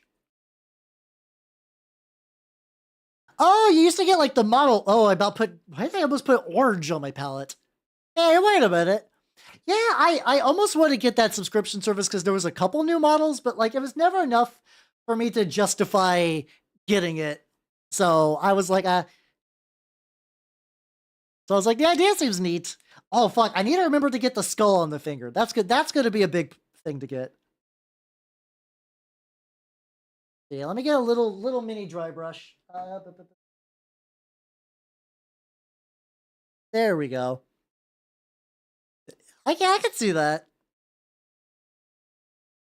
I think by the time the subservice came out, I was just kind of like not really interacting with the game a whole lot.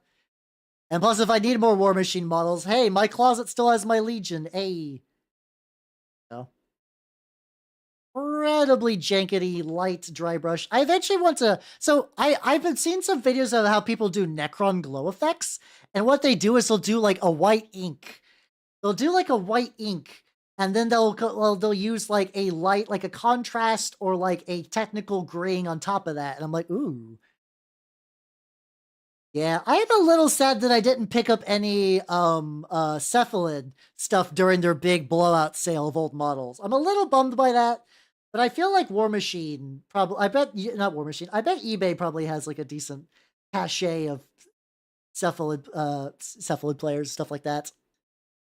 It's a very cool technique because what you do if you do do I have like a good a little brighter than I'd like. Do I have a good example of that? Hold on.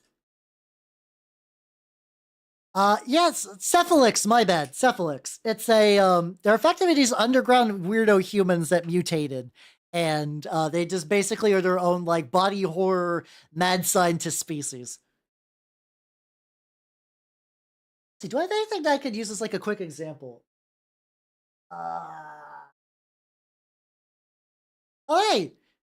Here's an older Warmachine model I have. This is the Ragman.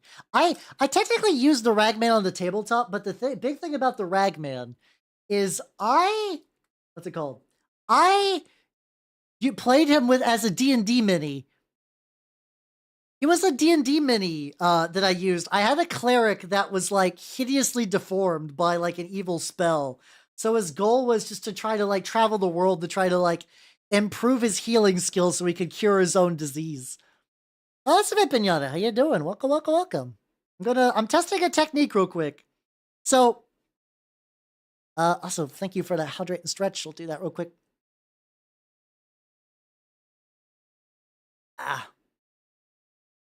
Be okay. Yeah, exactly. But, let's see. So this is titanium white by, Monument Hobby. So it's like a very strongly recommended white. And I think for this glow effect, I think I'm just going to go very, very heavy on the white. Let's see. This has also got pretty good coverage as well. I'm going to be a little sloppy on this because I don't know if I'll get around to painting Ragman anytime soon. But like, hey, this could in theory help with that. There we go. Kind of spread that around. I'm going to let that dry a little bit. I also got the skull on Deathjack, which I want to do maybe more like a dirty tan for that. But yeah, I haven't done a huge amount of glow effects, but if I get them good, I want to go back to some of my Skaven bottles. Like I have 2 warp lightning cannons that are in a very poor state right now. Oh, also, it looks like hydrate time. Hold on, also need to switch brush too.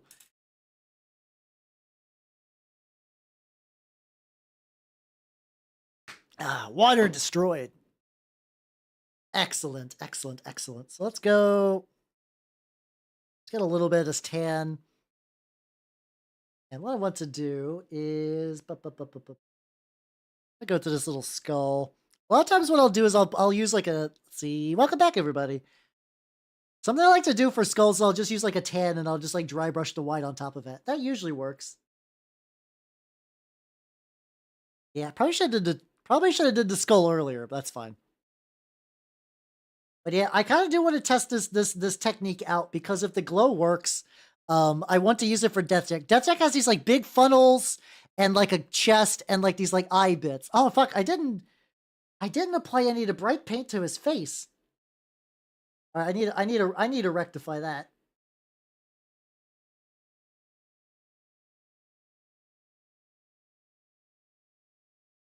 Go, let's get this funk. Ah, I have to be very careful because like he is still a chunky piece of metal.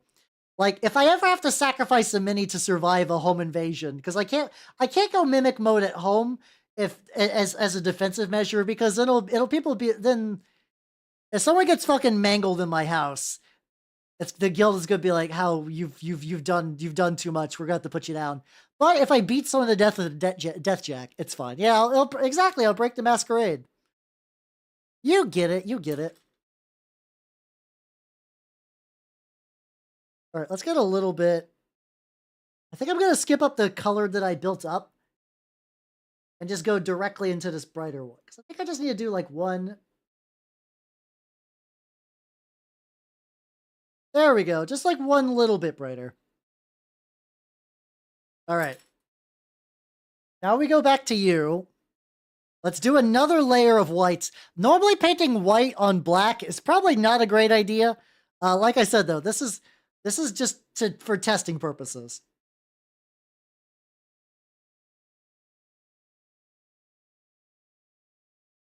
So just for testing purposes. Also, we got a little bit on his leg. That's fine. All right, that's a reasonably good white. So now what I want to do, let's see what do I got? I got a green contrast. I have Carandra's green. There we go.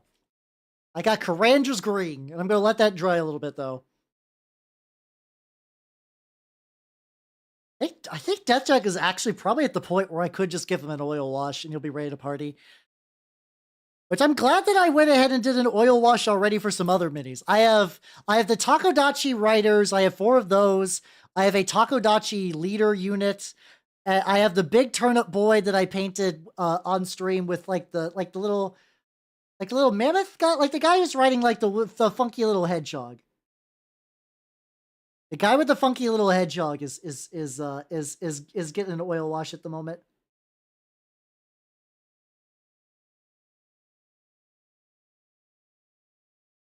Trying to get as gently inside that skull as possible. I might even dry brush before I apply the oil wash too. Technically, I could build up from the oil wash, but I think a lot of times I just like having the oil wash be like the final bit. Yeah, I got 1 solid projectile. Unless I threw all my other hobby supplies. I do think that if I ever need to go like Home Alone Rambo, I have enough crafting supplies that I can make the dream a reality. All right. How dry are you? It dried pretty quick. Okay. You guys want to see if some magic happens? I legitimately don't know how this is going to turn out. This could be really good. This could be really bad. Let's find out. Like I said, green contrast.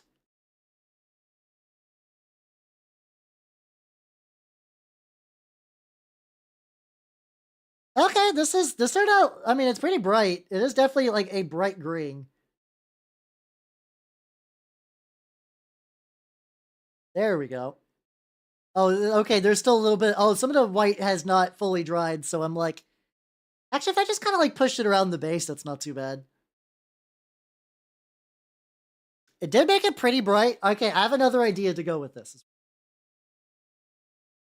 I have another idea to go with this, but I'm going to definitely need to give that one time to dry. My thought is if I dry brush a little bit of like a yellow on top of it, and then use do I still have Tesseract Glow? I do got Tesseract Glow. Ah, there we go. It's a Necron color that's supposed to be really glowy. All right. Oh yeah, let's get. I got white on my palette. Do I want to dry brush it white? I might as well. I'd hate to see this paint go to waste. There we go. All right, I got it really thinned out for a dry brush as well. Oh, it might actually still be drying. Huh? Yeah, I just have to be very careful because with the white, if I get too thick, it's not gonna look good.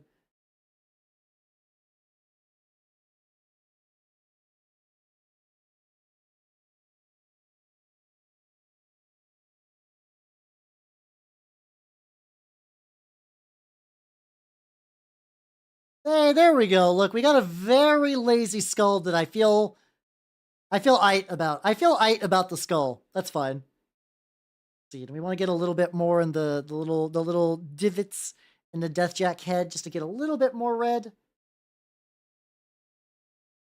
There we go. Not like, I guess that's technically part of his head still. So I guess if I can kind of just get in there and get like a very light highlight.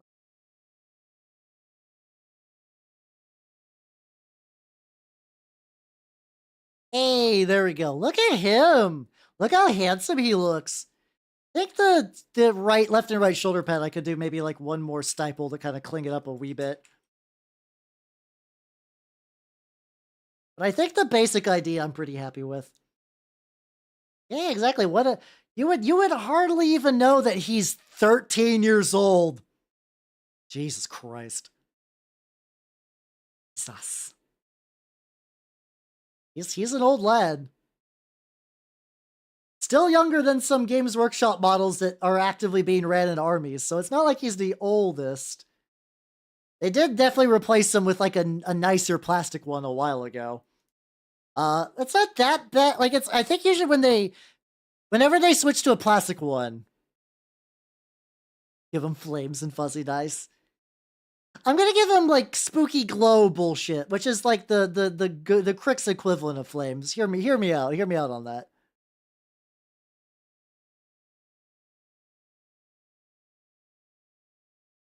Layering on these panel bits, and also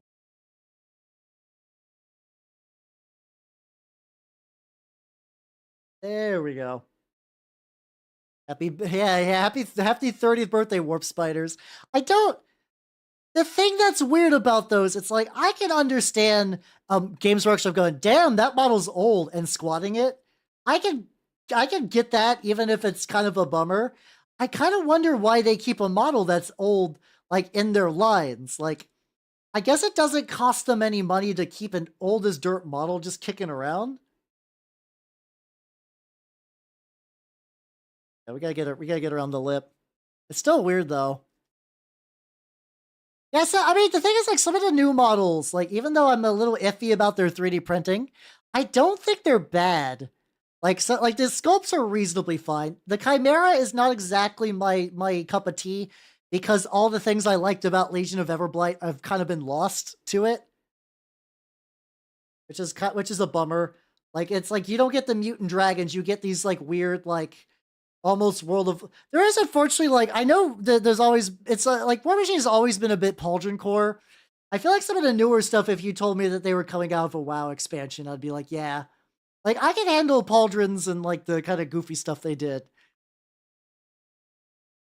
But there's a bit where it's a bit much. There we go. Oh, is he fucking what's it called? The is he a Oh yeah, okay. Oh, speaking about Mini now, you reminded me. I need to show everybody Vlad. Okay, hey, everybody, all of you are like, you know what? Warhammer. Warhammer is a very pauldron game. Like, the joke about Space Marines having pauldrons has been around for many a year. I'm about to blow your dick's cling off. And if you don't have a dick, you're still gonna feel an explosion. Don't worry. I need to show you Vlad. This is Vlad. He at one point probably still might be the leader of Khador. Look. Guys, look. Look at those fucking pauldrons. Gaze upon the beauty that are his pauldrons. They are not natural. They spit in the face of God. If he looks, he's got like 20 degrees of vision. It's amazing. I love him. Yeah, we don't need to see for people that's to this, I've been testing out some new thumbnails. And I think this turned out relatively well. I might do a little bit more. I need to get some skebs, apparently, for thumbnail reasons. His neck do be protected. Oh, do you mean the thumbnail is cute or that Vlad's cute? Because I think I can agree with both. Triple X Holic neck. God damn, I haven't thought about Triple X Holic in a while. Or is it just called Holic? Or XXX Holic? I don't know. Whenever Japanese series has X in it, I have no fucking idea. No, wizards are judged by hat size. Everybody knows this. There is nothing more magical than a wizard with a big fuck off hat. That's just science. All right, I'm gonna try something now. I'm gonna try something a little goofy. I think the idea of this was fine, but I think because I don't think I have seen Pugna's Pop Collar, no. But because I didn't wait for it to dry, the wash kind of moved over, but I'm gonna dry. I want to dry brush some yellow. I want to dry brush some yellow into it. I think we're just going full Ghostbusters. I think we're going fucking like the Ecto Cooler version of Ghosts.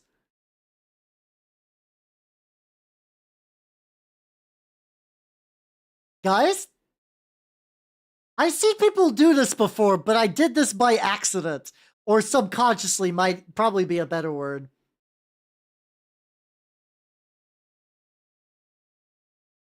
That's a motherfucking... Hold on. Let's go one step further. I have to know. I have to know one more thing. One step further. Am I gonna actually have to paint Ragman now? Because I basically painted the scenery.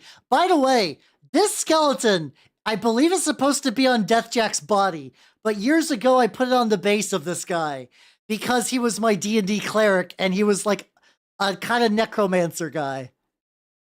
All right, so I'm going to use Tesseract Glow, which is like a glowy color. Kind of in the bottle, like a Necron in a bottle. I'm just curious what happens if I overlay these.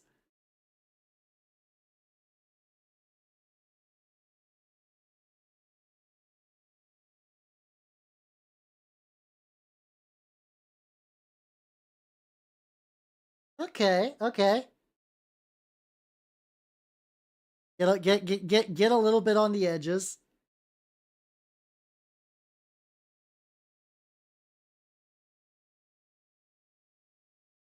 Okay.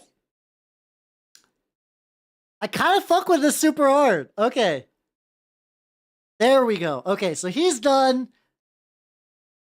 Just do one more sweep. Is there anything like... I think oil wash will fix little imperfections. I'm just seeing if there's anything like screaming like majorly wrong with Deathjack.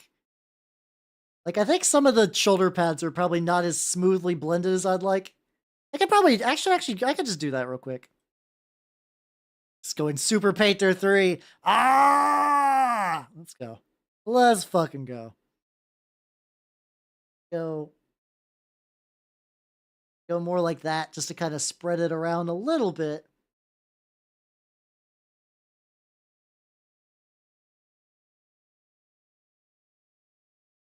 Uh-oh, I think I got a little too thick in an area where I didn't want to be too thick. That's fine. That's fine. That's fine. That's fine. Still really like I really like the blend on Deathjack. Like it's definitely kind of like scratchy and kind of like grimy and thick, but like it's Deathjack. I do. Maybe there's some metal on the feet that I might. I'm gonna do a little bit more on the feet. The thing is, Deathjack is so big that his feet are barely seen.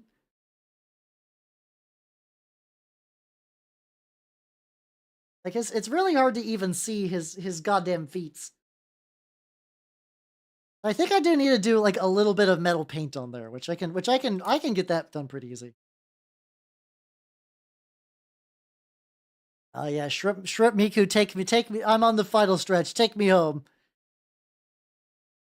There we go. Get like get a little of these side bits. There we go. Got to tease the foot. Yeah, yeah. If you actually want me to see me paint the feet, you gotta pay for it. You gotta pay for it. That's how I'm. Listen, that's how I gotta get my camera lens. Actually, I don't even think I probably would still like that camera lens I used to talk about a lot. Now that I kind of like got my setup in like a way that I like, I actually don't think I need it as much, which is nice. I still think the big HAL purchase after I get some car stuff taken care of will be. I still want to get 3D HAL, like a good 3D HAL. I think that's inevitable. Now, whether I go like low poly or like get someone to do an advanced Vroid, or I get like a real nice custom built one. There is a lady that does. Her name's Mao. I would love to get a Mao one, but Mao is hella busy, and I don't know if I'll be able to get in or not. Oh, I'm inevitable. So how you doing? How you doing, Clay? Welcome, welcome, welcome. We'll be able to print. That's an interesting thought. Maybe. Technically, I think it could be. I have Vroid. You can upload a Vroid into a 3D printer and print it. I've done it. The problem is that Vroid uses some tricks where it's like, hey, you could use like transparent clothing here to make an effect, but whenever it gets moved into the when it gets moved into the like the ST like the slicer, it fills in all of that because it can't recognize that's supposed to have a transparent mesh, which makes stuff wonky. It was the same way like a long time ago. I don't have any of the setup because my computer exploded. I found a way to export a Koikatsu model into a 3D printer. I have one example that still survives. It is Charlotte Bear. Oh, she's hella dusty. This is also a really bad print. This is prior. Like shortly after this, I kind of like. There was a period of time where I was printing. Yeah, she go. There we go. There was a. I stole her thing. I'm sorry. I got my paintbrush. Go, man. There was a while, like before I got my setup down pat, where it's like I would make prints, and the T-posing is just kind of how it comes out. I would before I knew how to make prints good, I had like a lot of failures, and a lot of them that had like extra little bits of supports that were hard to remove. So like stuff like that definitely like tanked my print quality a lot. And unfortunately, the Charlotte model got hit by that the most. Would I like to make a better one day? Maybe. It's kind of lower on my priority. It was mostly an experience to see if I could. Could I take a VTuber Koikatsu and make it a 3D printable model? And I established that it's yes. There's just a lot of steps you got to do, and it requires a lot of plugins. There we go. Also get a little bit more on this like little back bit. Yeah, I also found out I didn't know how to pose in Blender with those, but apparently you could just upload Miku dance. like poses, and those totally work, which is bizarre, but I'm not gonna look a GIF pose in the mouth, you know? Let's get a little bit more. Every little bit more I can get red there. That'll be ideal. Yeah, if it works, it works. I've never really messed with Blender too much. Like I've never made the donut. But I have been curious because I was curious what it would take to make a low poly model. I know there's people that do low poly models. And I actually do really like them. And that might not be a bad way for me to dip my toes back into 3D, is to get a low poly. And there's some people that make really good ones, like Scuffword and Dashin. I think a couple of other people. Speedwagon is another good one too. I really like the way Speedwagons are done. They're the person that did like Alice Sawyer's and Ray Rabenstein's and a couple of others. They're very good. It's good shit, but I also kind of want to have like an actual like regular helm.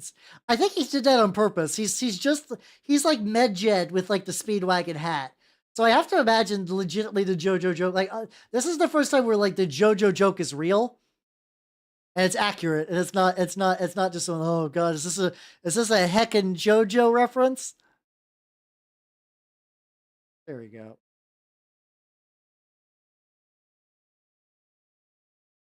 I think with this, I'm okay with where Deathjack is right now. I'm gonna give him an oil wash at some point.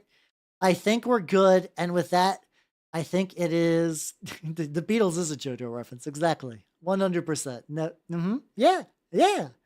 And with that, everybody on the YouTube side, bye YouTube side. I'm in the YouTube bit.